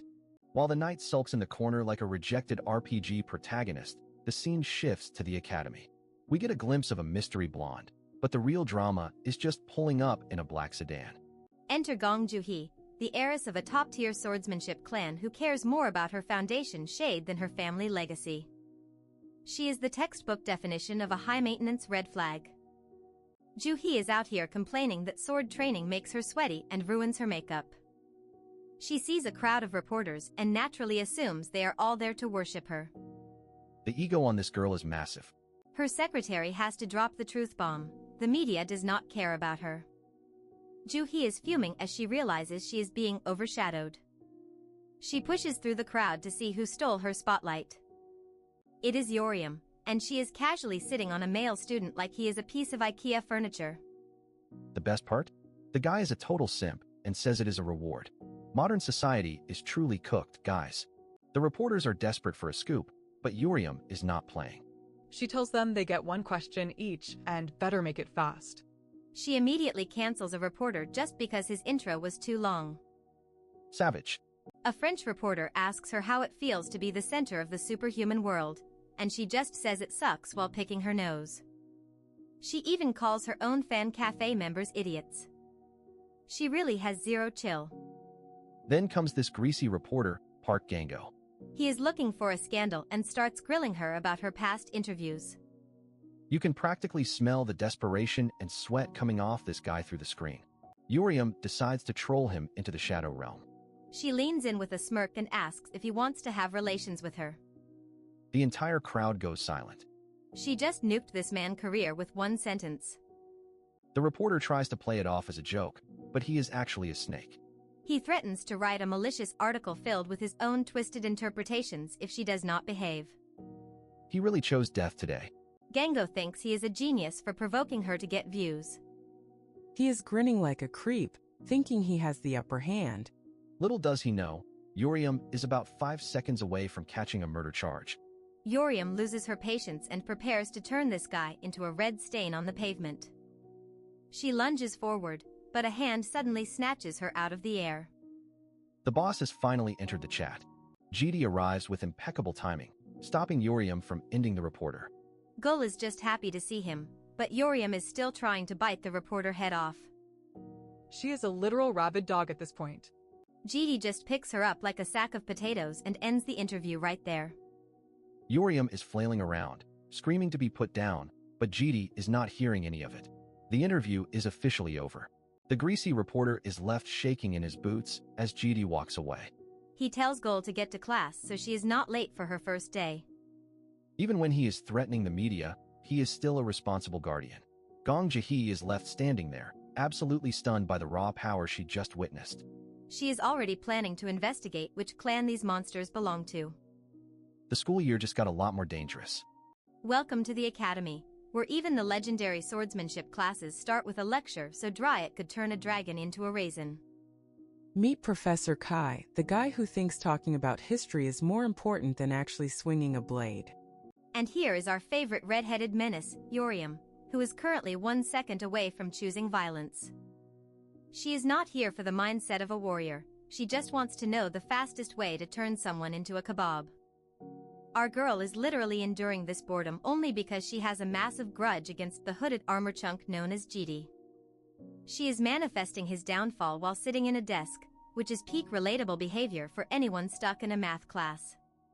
Since the lecture is a total snooze fest, Yoriam decides to test GD's patience by leaning on him. She thinks she is being a master seductress, asking if he is embarrassed by the physical contact. Girl, you are trying to flirt with a literal brick wall. GD just gives her the 1,000-yard stare of a man who has seen the end of the world and finds it less exhausting than this teenager. Yoriam pouts because her charms are hitting a 0% success rate. It is honestly embarrassing to watch. She complains that being kidnapped was supposed to be all dopamine and high-stakes drama. Instead, she is stuck in this weird family roleplay where she has to do homework and attend lectures. This is not the villain arc she signed up for. Yoriam is out here demanding fighting, killing, and the sweet taste of victory. She is basically a walking red flag with a caffeine addiction, and the professor is finally starting to notice that his star pupil is losing her mind in the back row. Professor Kai finally snaps. He sees Yoriam acting like a restless chihuahua and decides that a little manual labor is the perfect cure for her bad attitude. Look at that smug mustache, he knows he is about to ruin her entire day. The sentence is passed, detention and floor scrubbing. Yoriam looks like she wants to incinerate the entire building, but GD is right there to make sure she actually picks up a sponge. This is the ultimate fall from grace for a dragon. Scrubbing floors is apparently worse than a physical beating for our red dragon. She is fuming, wondering why she is the one doing the dirty work while GD just watches. This is the least glamorous training montage in the history of manhwa. She suggests calling the house janitor, you know, the literal living suit of armor, to do the job. But GD reminds her that the armor guy is busy babysitting the blue dragon, Jewel. Yoriam is officially out of excuses and out of luck. She asks the big question, is your life even fun? And GD, being the absolute ray of sunshine that he is, just says, not really. Imagine being so OP that even living becomes a chore. He is the definition of suffering from success. He explains that he lives simply because life continues and he cannot give up.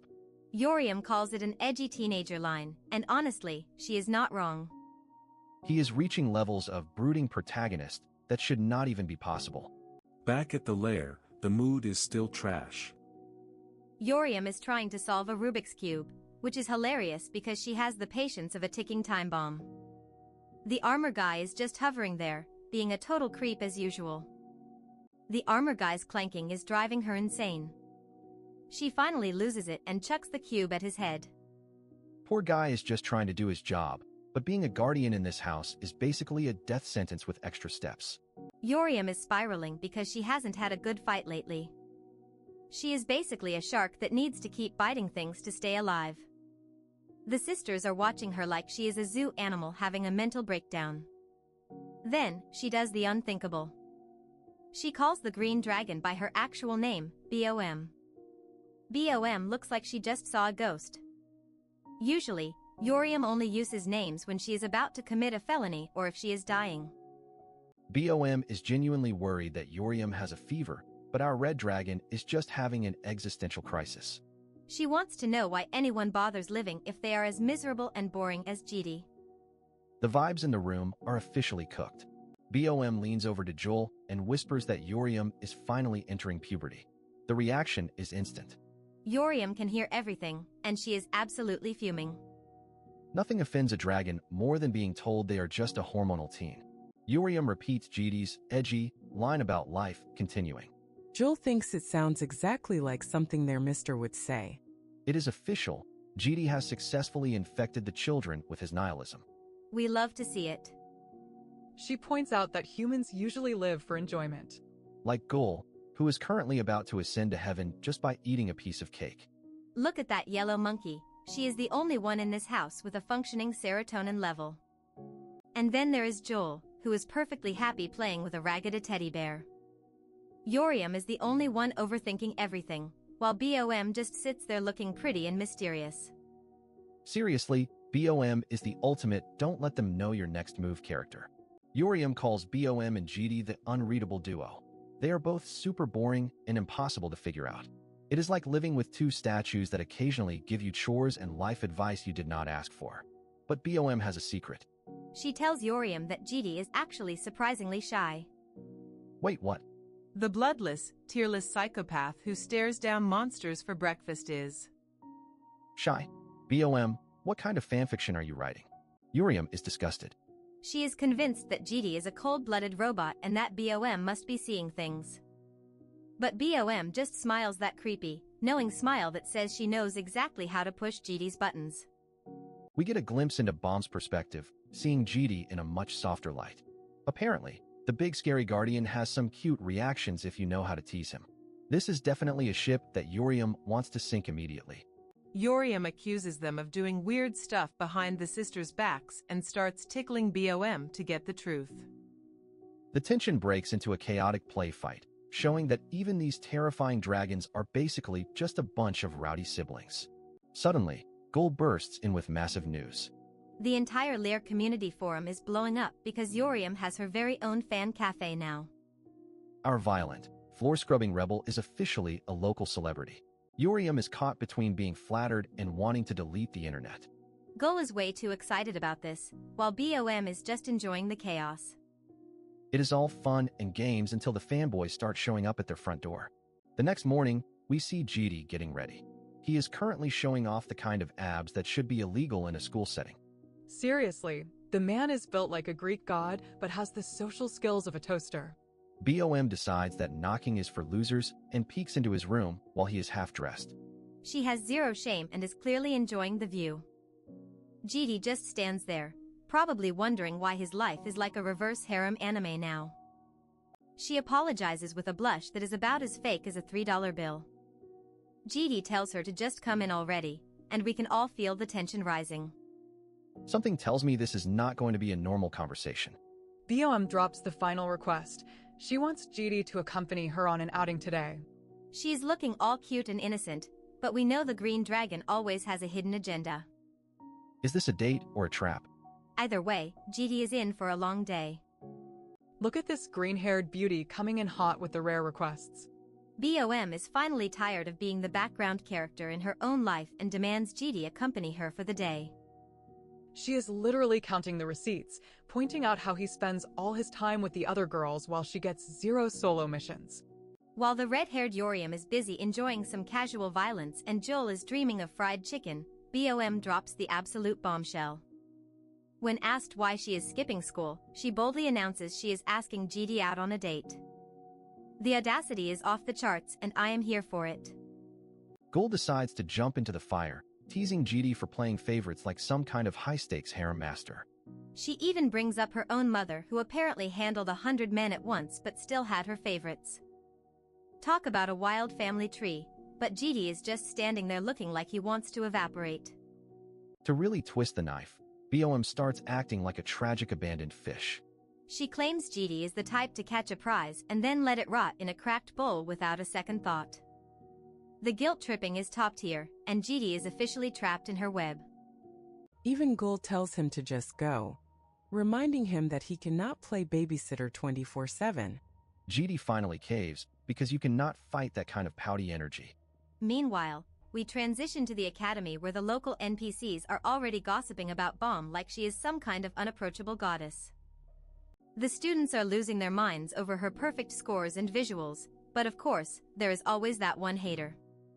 They start mocking the U family name for being tacky, proving that even in a world of superhumans, high schoolers remain the absolute worst. It is time for social etiquette class, which is basically a fancy way of saying let us force awkward teenagers to touch each other. The professor announces they will be practicing social dancing, because apparently, being a hero requires knowing how to waltz without stepping on toes. Everyone starts pairing up, but Bomb is left standing alone. Even though she is the prettiest girl in the room, the boys are literally too terrified to approach her. Her aura is so intense they feel like they will get cursed just by looking at her. Imagine being so beautiful you are basically a boss monster. Finding herself partnerless, BOM decides to break the system. She asks the professor if she can just dance with her chaperone instead. GD is sitting in the back minding his own business, and suddenly he is the center of attention. BOM is not asking, she is claiming her prize. GD tries to hit her with the classic "I do not know how to dance" excuse, but BOM is not hearing it. She drags him onto the floor anyway, refusing to be left alone. The legendary warrior is about to face his greatest challenge yet, basic rhythmic movement. As they start the steps, GD is as stiff as a reinforced concrete pillar.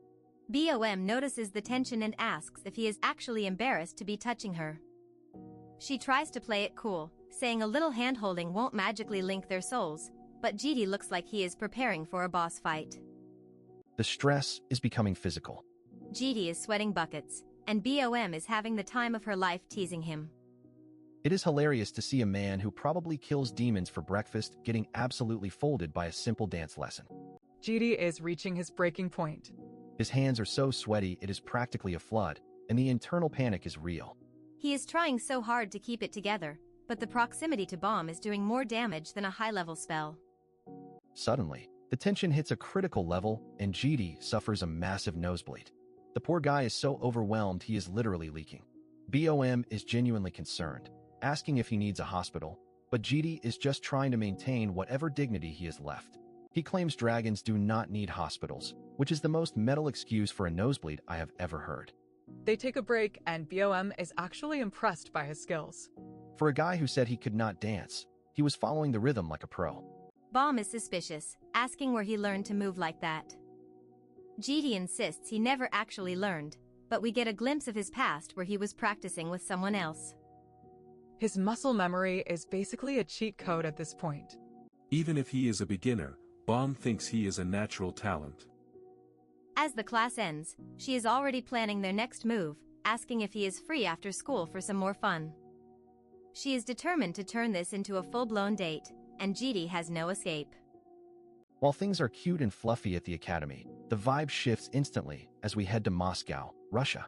We are at a demonic human research facility called Invisibility, and things are currently being deleted from existence.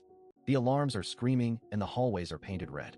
A shadow clone of GD is currently tearing the place apart like a bored kid with a magnifying glass over an anthill. The demonic humans are fleeing in absolute terror because a literal monster has entered their house. One researcher thinks she can escape and contact headquarters, but she is dreaming. GD shadow clone corners her in the dark, and his presence alone is enough to make her soul leave her body. He is not there for a chat, he is there for information. He demands to know the location of a commander-class demonic human known as Prototype X. The researcher tries to act tough, saying she would rather die, but GD has heard that one before. He explains that when the pain gets real, all that human-like acting disappears. He describes how people become nothing more than puppets with cut strings once the agony takes over. In a terrifying callback to his date, the clone asks his victim if she would like to dance under the moonlight too. From high school waltzes to moonlight massacres, GD really is a man of many talents. We start with a literal bloodbath because our boy GD doesn't do things halfway. His shadow clone is standing over a corpse like it is just another Tuesday, reporting in that Prototype X has been shipped off to the Invisibility headquarters. But wait, there is a spicy twist in this regression. Unlike the last few times GD lived through this nightmare, Prototype X is actually a female now. Talk about the world's most dangerous gender reveal party. GD is not taking any chances with this new variable. He orders his shadow to body snatch the identity of a researcher named Vera. It is time for some high-stakes infiltration to figure out who this mystery woman actually is. The ability this monster has is genuinely broken. It binds thousands of demonic minds into one single consciousness. The longer this thing breathes, the more powerful and insane it gets. It is a ticking time bomb of pure malice. In every other timeline, GD made it his personal mission to spawn-kill this creature immediately. But now, with the identity change, finding her is like looking for a needle in a haystack made of demons. Our protagonist pulls out his literal cheat code, the Grand Clock Authority. His eyes start glowing with that I am the main character energy as he scans the timeline for any deviations or glitches in the Matrix. Then, the vibe shifts from World War III to rom-com real quick. BOM pops out from behind a curtain, looking way too adorable, and drags our grumpy regressor into a store for some summer shopping. BOM is out here choosing violence, asking GD if a bikini looks good on her. She is teasing him so hard it is actually criminal. Look at GD's face. He is trying so hard to stay stoic while his soul is leaving his body. She even hits him with the "Are you having inappropriate thoughts?" line. This girl is a menace. GD just wants to go home and brood, but BOM is the one person who can actually make this stone-cold killer blush. Finally, she drops the act and reveals they are actually there to buy presents for the other sisters. Apparently, the legendary warrior and the green dragon are just out here doing some wholesome errands. BOM is the ultimate big sister. She noticed Jill's teddy bear is looking like it survived a blender, so she wants to get the little one a replacement. My heart can't take this level of domestic fluff. She also plans to buy a high-end wallet for Gul so the poor girl doesn't feel like a total pauper at school. As for Urium, that red-headed fireball saw something in a movie and wants a very specific gift. BOM splits the party and sends GD to the toy aisle alone. That is a huge mistake. Sending a man who spent his life killing demons to buy a baby doll is like sending a shark to buy a tutu. Enter our villain of the week, the predatory shop clerk. She sees GD standing there with a teddy bear, looking lost and handsome, and immediately marks him as a high-value target for a retail scam. She uses her scouter eyes to analyze his wallet potential. She assumes he is a rich, clueless uncle and puts on her best fake customer service smile to drain his bank account. Target secured, indeed. GD tells her the child is 4 years old. The clerk starts her sales pitch, claiming that simple dolls are for losers and that this kid needs high-end educational playsets for her emotional development. This woman is a pro. She starts showing him Dr. Kits and science sets, basically telling him he is a bad guardian if he doesn't buy the most expensive junk in the store. And GD is actually falling for it. She even tries to sell him on the bonding experience. GD imagines little Joel as a nurse with a giant syringe and decided that yes, this is exactly what a 4-year-old needs. Someone stop this man. The clerk is laughing all the way to the bank as GD buys a literal mountain of boxes. She thinks she hit the jackpot, and honestly, seeing our overpowered MC get bullied by a retail worker is peak comedy. But then, GD pulls out the ultimate flex, a VIP black card. The clerk's jaw hits the floor. She realized she didn't just find a customer, she found a sugar daddy. No wonder he bought everything without blinking. Now the clerk is in full seduction mode, asking if he has a girlfriend while blushing like a crazy person. She is ready to risk it all for that black card lifestyle. Too bad for her, the real boss is arriving. BOM appears out of nowhere and grabs GD's arm, marking her territory like a pro. The clerk's face when she sees a younger, prettier girl is absolutely priceless. The sister excuse doesn't fool anyone, honey. BOM is not happy.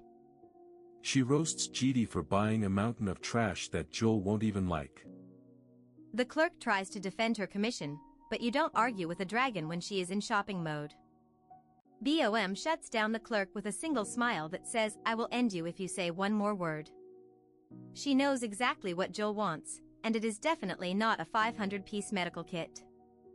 She picks up a simple, soft teddy bear that looks just like the old one. It is thoughtful, it is sweet, and it doesn't cost $1 million. BOM is out here saving GD from his own stupidity. We jump back to their luxury villa as the sun sets. The girls are waiting at the door like a pack of hungry wolves. It is time for the great gift reveal, and the hype is real. Jill gets her doll and is basically vibrating with joy. Gul gets her fancy wallet and is already planning her next school flex. Even our grumpy janitor is feeling the wholesome vibes for a second. But then we get to Urium's gift. Oh boy. She asked for an adult toy because she saw it in a movie. And no, it is not what you think, you perverts. She pulls out a whip and handcuffs like a total psycho. Urium starts chasing Gul around with the handcuffs, calling her a monkey and demanding to test her new toys. This house went from a Hallmark movie to a mental asylum in 3 seconds flat. While the kids are being chaotic, BOM pulls GD aside for a private moment. She gives him a beautifully wrapped gift of his own. It is a new tie, because she noticed he always wears the same one like a generic NPC. GD is actually touched, which is rare for a guy who usually feels nothing but the urge to kill. BOM even promises to buy him a full suit once she starts making her own money. She is literally the perfect wife material. GD asks if she bought anything for herself. She gives him a mysterious smile and says she will show him later. Cut to her closet where that black bikini is hanging. GD has no idea what is coming for him. Fast forward a few weeks, and the piece is over. GD is in his room, looking sharp in his new tie, when his armored knight janitor walks in. It is time for a business trip, and it is going to be a long one. GD announces he is leaving for 3 days on a mission. But the real shocker? He is taking Urium with him. The red dragon is currently passed out on the floor like a bum, but she is about to become a lethal weapon. Welcome back to the academy, where the air is thick with the scent of desperation and preteen sweat. The legendary anti-demonic human battle simulation is finally starting, and these kids look like they're about to see their ancestors. It's a 3-day survival marathon trapped inside a virtual hellscape called the Ant Nest. Basically, it's a glorified video game where the losers get a face full of dirt instead of a game over screen. Every squad of 3 has to deal with a chaperone playing operator. It's supposed to be tactical and professional, but we all know it's just a way for the adults to babysit these ticking time bombs in high definition. Our girl Urium is already over it.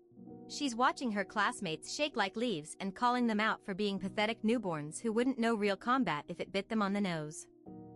GD tries to play the responsible adult, reminding her that this isn't a solo carry mission. Right on cue, 2 sacrificial lambs named Sojiro and Jian wander over, looking for a carry. Urium's response: A polite get lost, losers. She has zero interest in dragging dead weight through a dungeon unless they actually spark her interest, which is a very short list. But GD, being the ultimate party pooper, accepts the 2 weaklings into the group anyway. Urium looks like she's about to breathe fire, and honestly, I don't blame her.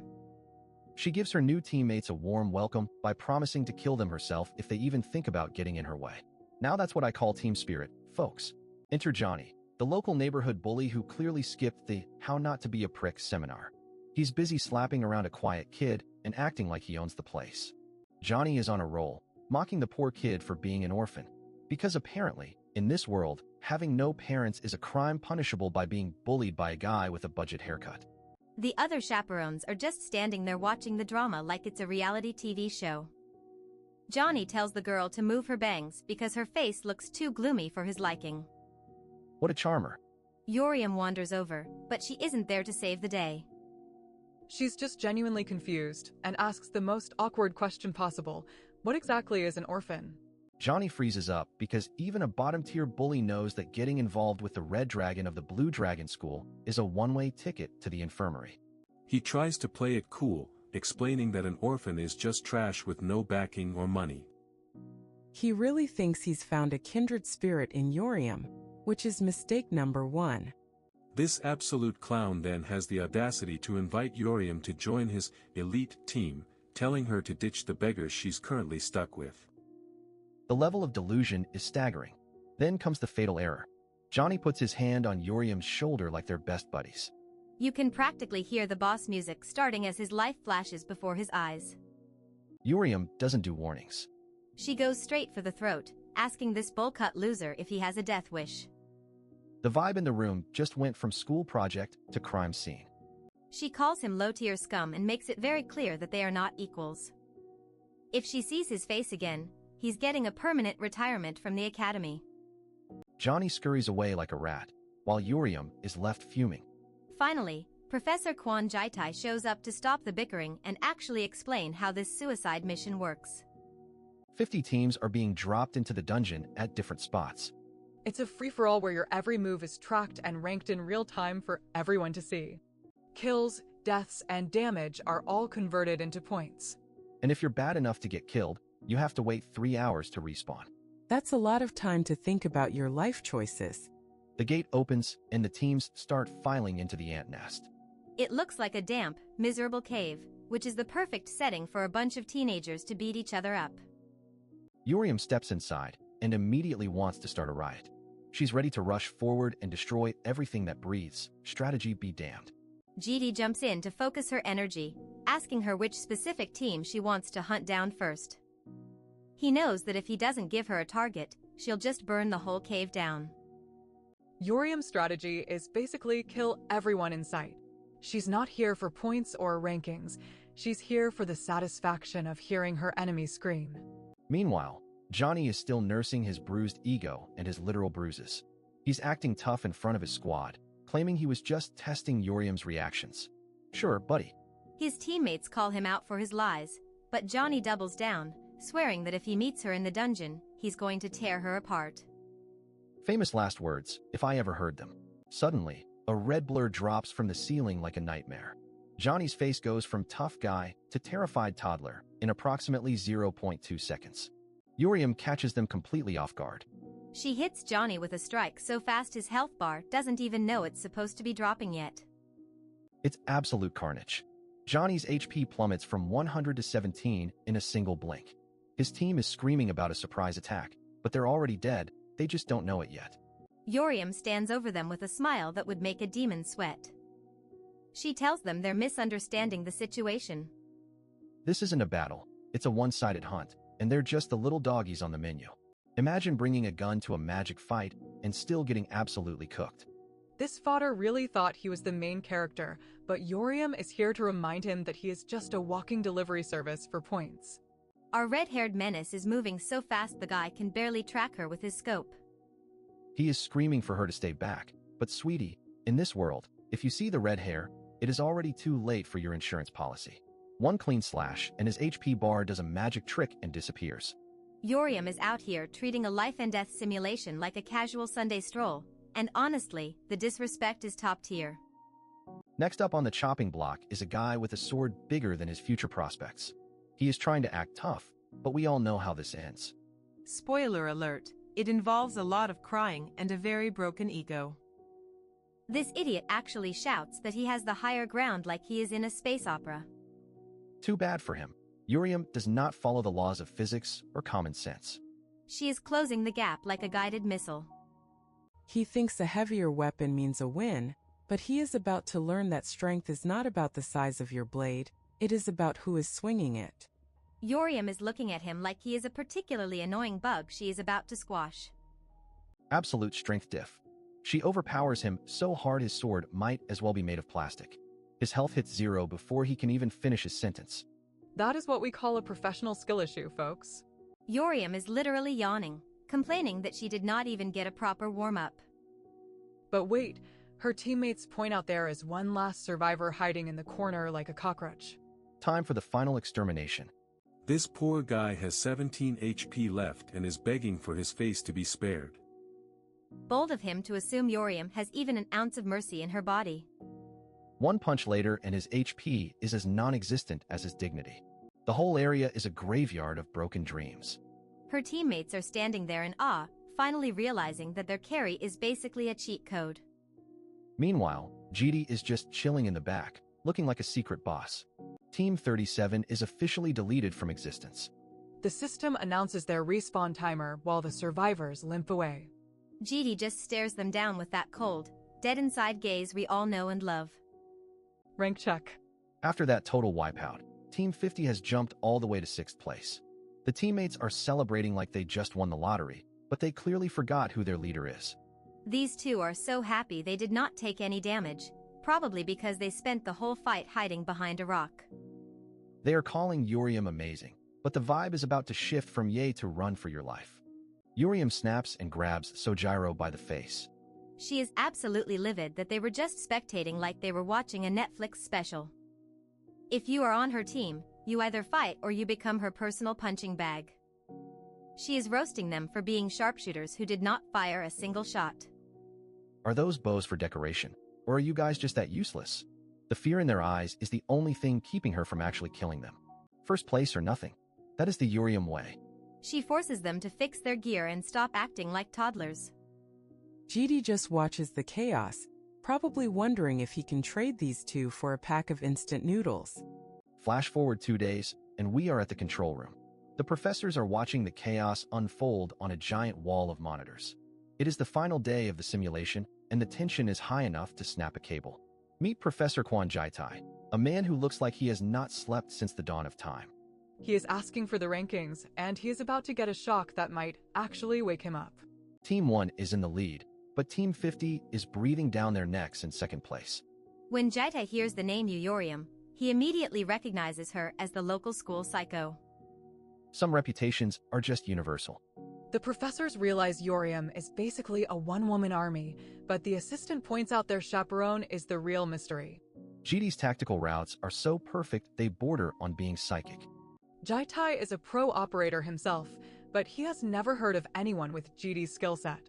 He is looking at the map data and realizing that GD is playing 4D chess, while everyone else is playing tag in the dark.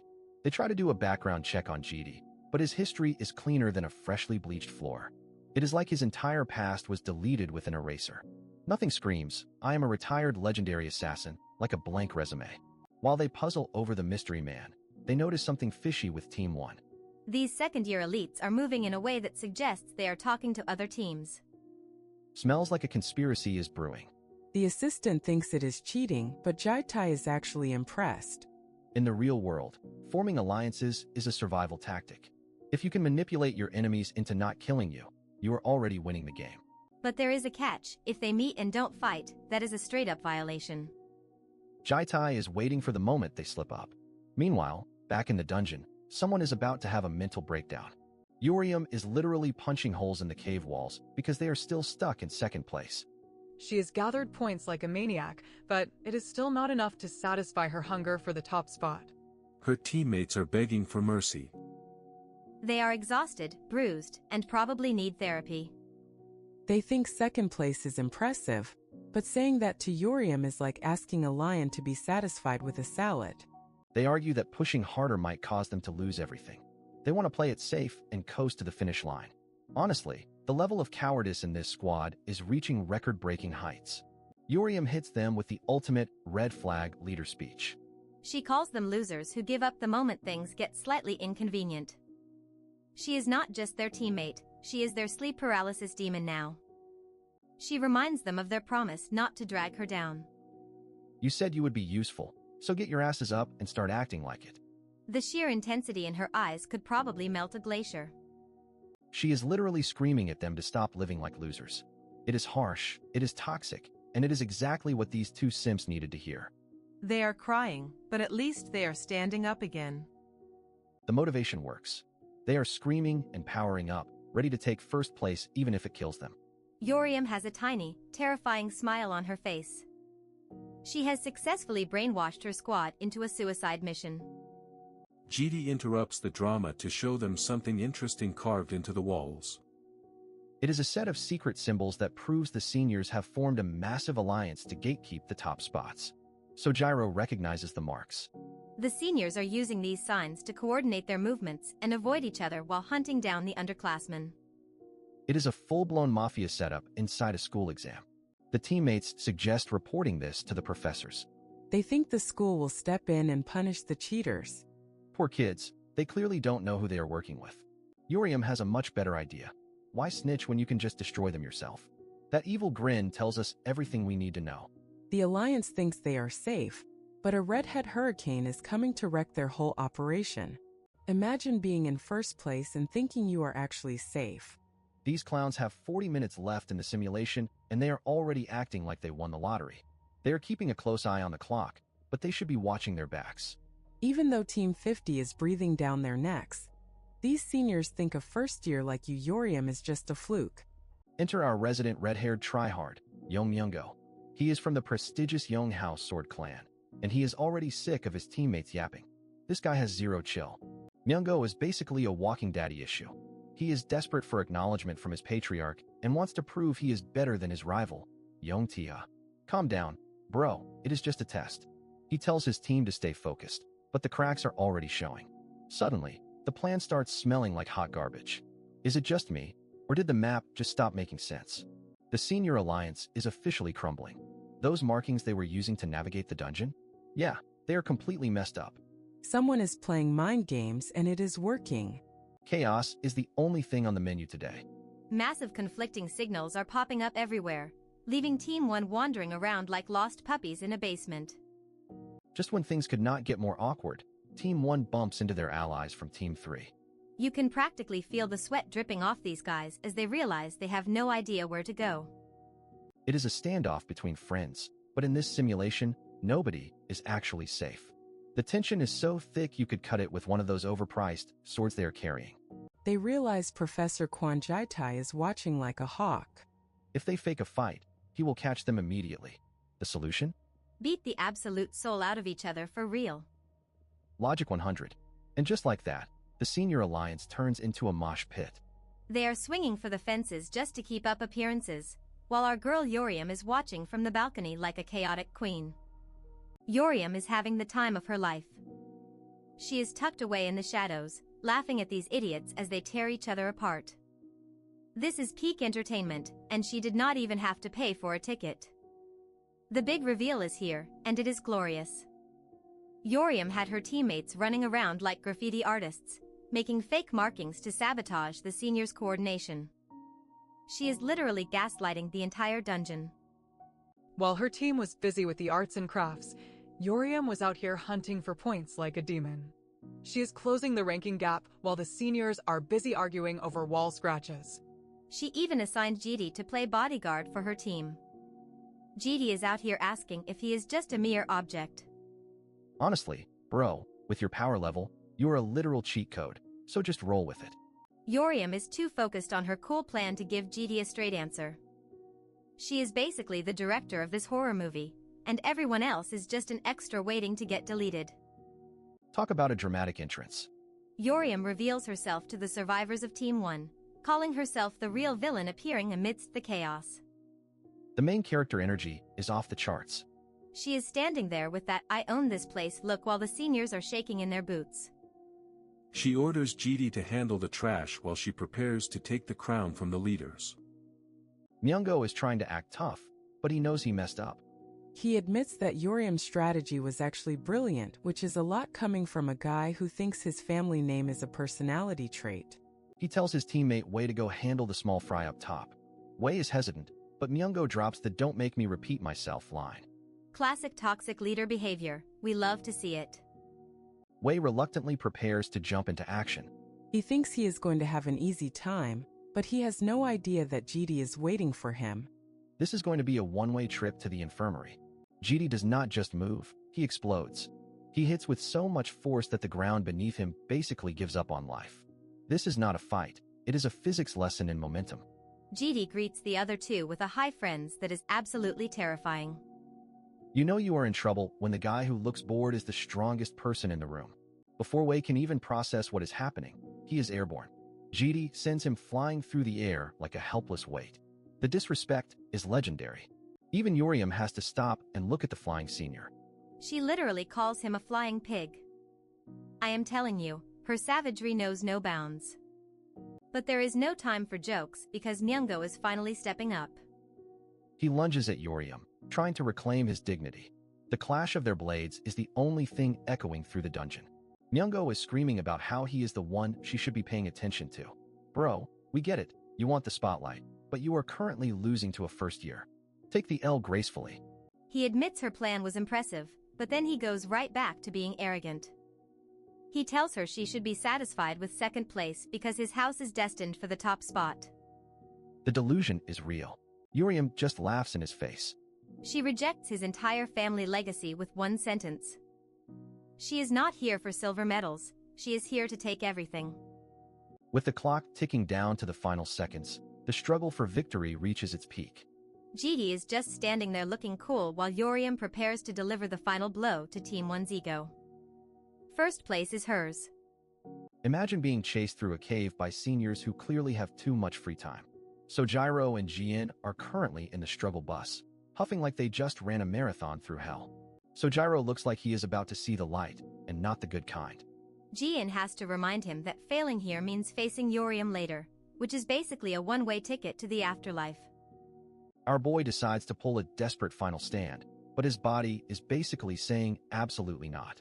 He spent all his mana earlier acting like a dungeon vandal, and now the bill is due. He tries to aim his bow, but the strength in his arms is gone.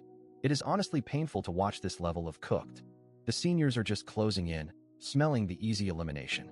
This senior really has the audacity to stand there and mock them. He is calling our first years low styes and acting like he is the main character of a cultivation novel. The ego on this guy is insane. Sojiro is literally shaking, trying to hold a knife like a scared kitten. The senior just laughs and prepares to deliver the most disrespectful slap in history. Talk about a hierarchy check. And just like that, Sojiro gets eliminated with a quack sound effect. His HP hits 0 and he is officially out of the game, leaving poor Jian to deal with these bullies all by herself. The seniors are having a grand old time laughing at the first year's expense. They really think they have already won because they managed to bully a kid who was already out of breath. But wait, Jian is not just a damsel in distress. She is covered in blood and dirt, but her eyes are glowing. She activates Blessing Eye, the sniper, and suddenly the vibe in the cave shifts. The seniors are still yapping, thinking her mana gun is just a toy. Jian takes the shot, but it looks like a total miss. Everyone thinks she has finally lost her mind from the stress. This senior is literally cackling, telling her to know her place because she cannot even aim properly. Little does he know, he is about to experience a top-tier reality check. Jian is just smiling through the blood, asking him what the hell he is talking about. She did not miss him, she hit the ceiling. And look at that, a massive boulder is currently falling on his head. Tactical genius alert. The senior gets absolutely flattened by the environment. Jian basically used the dungeon as her own personal hitman. That is what happens when you underestimate a Lostai. With that glorious trap, Jian is officially done. Her HP hits 0 from the backlash and exhaustion, but she did her job. She took out a senior while basically being a zombie. Respect. Now we cut to Myungo, the self-proclaimed leader of the top team. He wakes up from a blackout and expects to see his team winning, but instead, he finds himself alone in a graveyard of dead teammates. He is absolutely stunned to hear that his entire squad got wiped out. The Guardian has to break the news that his team is basically history, and it was all thanks to one red-haired menace. Enter Yoriam, looking bored out of her mind. She is literally yawning while Myungo tries to process his failure. She expected a challenge, but all she got was a bunch of mid-tier targets. He charges in with his sword, but Yoriam is just dodging like she is playing a rhythm game. She is not even trying and she is already making this elite warrior look like a complete amateur. She literally steps on his head and tells him that the inferior one is actually him. The level of disrespect is off the charts. Myungo is getting rolled like a sushi roll, and he knows it. Myungo manages to block a hit, but he is shaking like a leaf. He realizes that if he does not use his secret trump card now, he is going to be the laughingstock of the entire academy. He admits she is strong, but he starts yapping about the gap between their skills. He has been training in secret for years just to prove he is better than the actual heirs of his clan. Here comes the hype. He starts channeling his mana, and the air around him is turning into literal blades. This is the secret technique of the Yong House, and he is ready to bet everything on it. Yong House Sword Arts, First Form, Rising Dragon. The visuals are actually insane. A giant blue dragon of energy is swirling around him, and it looks like Yoriam might actually have to try for once. The attack is unleashed, and the wind is literally cutting through everything. Yoriam is taking damage as her HP starts ticking down. Myungo is feeling like a god right now. Even the instructors are shocked. They did not think a student could master a high-level clan technique in secret. Myungo is finally getting the attention he craves, but he is still yapping. He is so high on his own hype that he is already imagining the elders of his house praising him. He thinks he is finally better than his rival, Tiha. Someone please tell this man he is still in a simulation. Second form, Dragon Blade Flash. He is moving so fast he is just a blur. This is supposed to be the finishing move that secures his place at the top of the leaderboard. The energy explosion is massive. He really thinks he just deleted the monster girl from existence. He is breathing hard, waiting for the system to announce his glorious victory.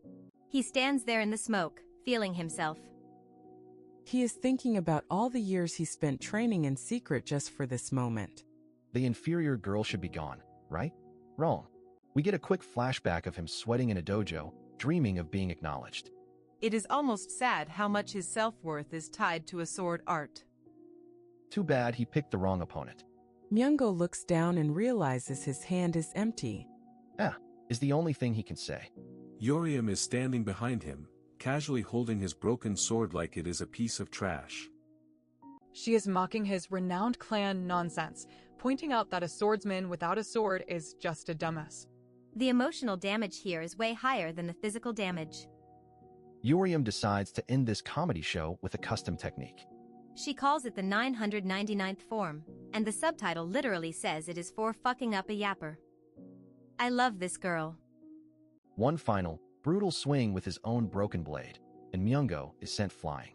He is literally midair, realizing his actual sword skill was not enough to stop a girl who is basically a natural disaster. Myungo's HP hits 0, and the simulation is officially over. Urium stands over his corpse with the most savage smile ever. Team 50 has officially secured the first place spot. The 3-day trial is done, and Urium finally lets herself collapse. She is so tired she is literally asking for Gull's healing while smiling at the ceiling. She really carried the whole team. Imagine it is a beautiful spring day and suddenly the sky decides to drop a blizzard on you. Meet Gull, our resident blonde chaos magnet, who is casually sipping tea while the world turns into a freezer. So what is the solution? Obviously, making the household janitor dress up like a budget magical girl. Gull convinces this poor armored simp that a pink frilly dress is exactly what a depressed dragon needs to see. Look at this absolute unit in a tutu. He is ready to melt hearts, or at least cause some serious psychological trauma. Meanwhile, Tiny Jill is just sitting there, probably wondering why her life is a comedy skit. The janitor hits her with the "would you like to play princess" line while posing like a cursed anime mascot. Jill looks like she is reconsidering her entire existence. This is not cute. It is a horror movie in broad daylight. Just when the cringe reaches lethal levels, Bomb walks in to witness the madness. She is the only one with a brain cell left, immediately demanding to know what kind of fever dream she just stepped into. BOM tells the janitor to go wash his sins away before he scares the kid for life. Gull, being the professional snake she is, immediately denies everything and whistles like she did not just orchestrate this disaster. Finally, the heavy hitters arrive. GD and Urium are back from their battle simulation, and the red dragon is already complaining about the snow. She is high energy, aggressive, and clearly has zero chill. Urium claims she brought Gull a present, but since they are sisters, you know it is a trap. She shoves a snowball down Gull's back, and the scream that follows is pure music to any younger sibling's ears. But wait, it gets worse. Urium casually mentions she mixed some dog poop into that snowball. That is some top-tier petty energy right there. The house is a total circus, and GD is just trying to survive the day. Amidst the chaos, Joel approaches GD with something actually wholesome. She hands him a sketchbook, and honestly, the tension in the room just evaporates. Even a stone-cold MC like GD can't ignore this. The drawing is a masterpiece of stick figures. It shows the whole dysfunctional family, including the janitor crying in the corner and GD holding Joe like a king. It is a total my heart moment in a world of red flags. GD realizes that despite the constant bickering and the dog poop snowballs, these dragons actually see him as their pillar. He gives a rare, soft smile that probably just saved the entire neighborhood from a frostbite death. To celebrate not being total monsters for 5 minutes, GD announces a 2-day trip. The girls lose their minds because who does not love a vacation? Suddenly, the supernatural snow stops because the little dragon is finally happy. The sky clears up instantly. It is amazing what a little bit of paternal attention can do for a dragon's mood. The neighbors are probably confused as hell, but our squad is too busy packing their bags for the ultimate road trip. They head to Severodvinsk, which is basically the middle of nowhere in Russia. GD claims he found this secret paradise while clearing a high-level dungeon. Typical MC behavior, finding vacation spots while murdering monsters. Gull is absolutely vibing with the scenery. The water is crystal clear, the sun is out, and for once, nobody is trying to kill each other. It is the calm before the inevitable storm of chaotic energy. Urium is complaining about why they had to drive instead of just teleporting. GD wants them to experience the human way of traveling. But let's be real, he just wanted a quiet car ride away from their screaming. BOM tries to follow GD while he goes to set up camp, but he shuts her down, telling her to watch the kid. The big sister energy is strong, but BOM has other plans that involve a lot more fan service than babysitting. While the girls play, GD is out here foraging like a survivalist. He finds some mushrooms that look like they belong in a witch's cauldron. If you see a purple mushroom with red spots, maybe do not put it in the soup, bro. GD gets the campsite ready and calls the girls over. He is expecting a nice, quiet dinner, but he forgot who he is dealing with. These dragons are basically black holes for food and drama. Boom. BOM appears in a bikini, and the fan service levels just hit the ceiling. She is totally teasing GD, asking if he finally sees her as a woman. GD is trying to stay stoic, but the man is fighting for his life. BOM is not holding back, reminding him that she wore this at the department store just for him. She is the ultimate one-step ahead waifu, and GD's poker face is starting to crack under the pressure. Urium and Gul are in the background losing it. Urium starts roasting GD, asking if he is pitching a tent in more ways than one. The disrespect is legendary. She even offers to wear a micro-bikini just to mess with him. GD decides to end the teasing with a well-placed flick to Urium's head. That is divine punishment for stealing his cup noodles earlier. The beach day is officially peaked, and now it is time for the disaster chef to cook. GD presents his mushroom hot pot, and it looks like a bowl of straight poison. The broth is glowing purple, and there are dark chunks floating in it that look like they could gain sentience at any moment. Even the dragons, who eat literal monsters, are terrified. Urium says even a dog wouldn't touch this fucking disgusting mess. Gul is having flashbacks to surviving the Amazon and says she would rather starve. GD is offended because BOM usually eats his cooking without complaining. BOM just stays quiet because she is a loyal simp, but even she looks a bit worried about the purple sludge. Urium demands cup noodles immediately. Suddenly, Tiny Jewel just walks up and takes a massive spoonful. The whole family freezes. They are expecting her to keel over or turn into a frog, but the little dragon is just casually chewing the poison soup. GD mumbles that it is actually good for the body, but nobody believes him until the impossible happens. Joel looks up, her eyes sparkling, and the silence in the woods is so thick you could cut it with a sword. She speaks. The little dragon finally opens her mouth and declares the food is delicious. The sisters are absolutely shook. The depressed dragon is healed, the poison soup is a hit, and GD's dad points just went over 9,000.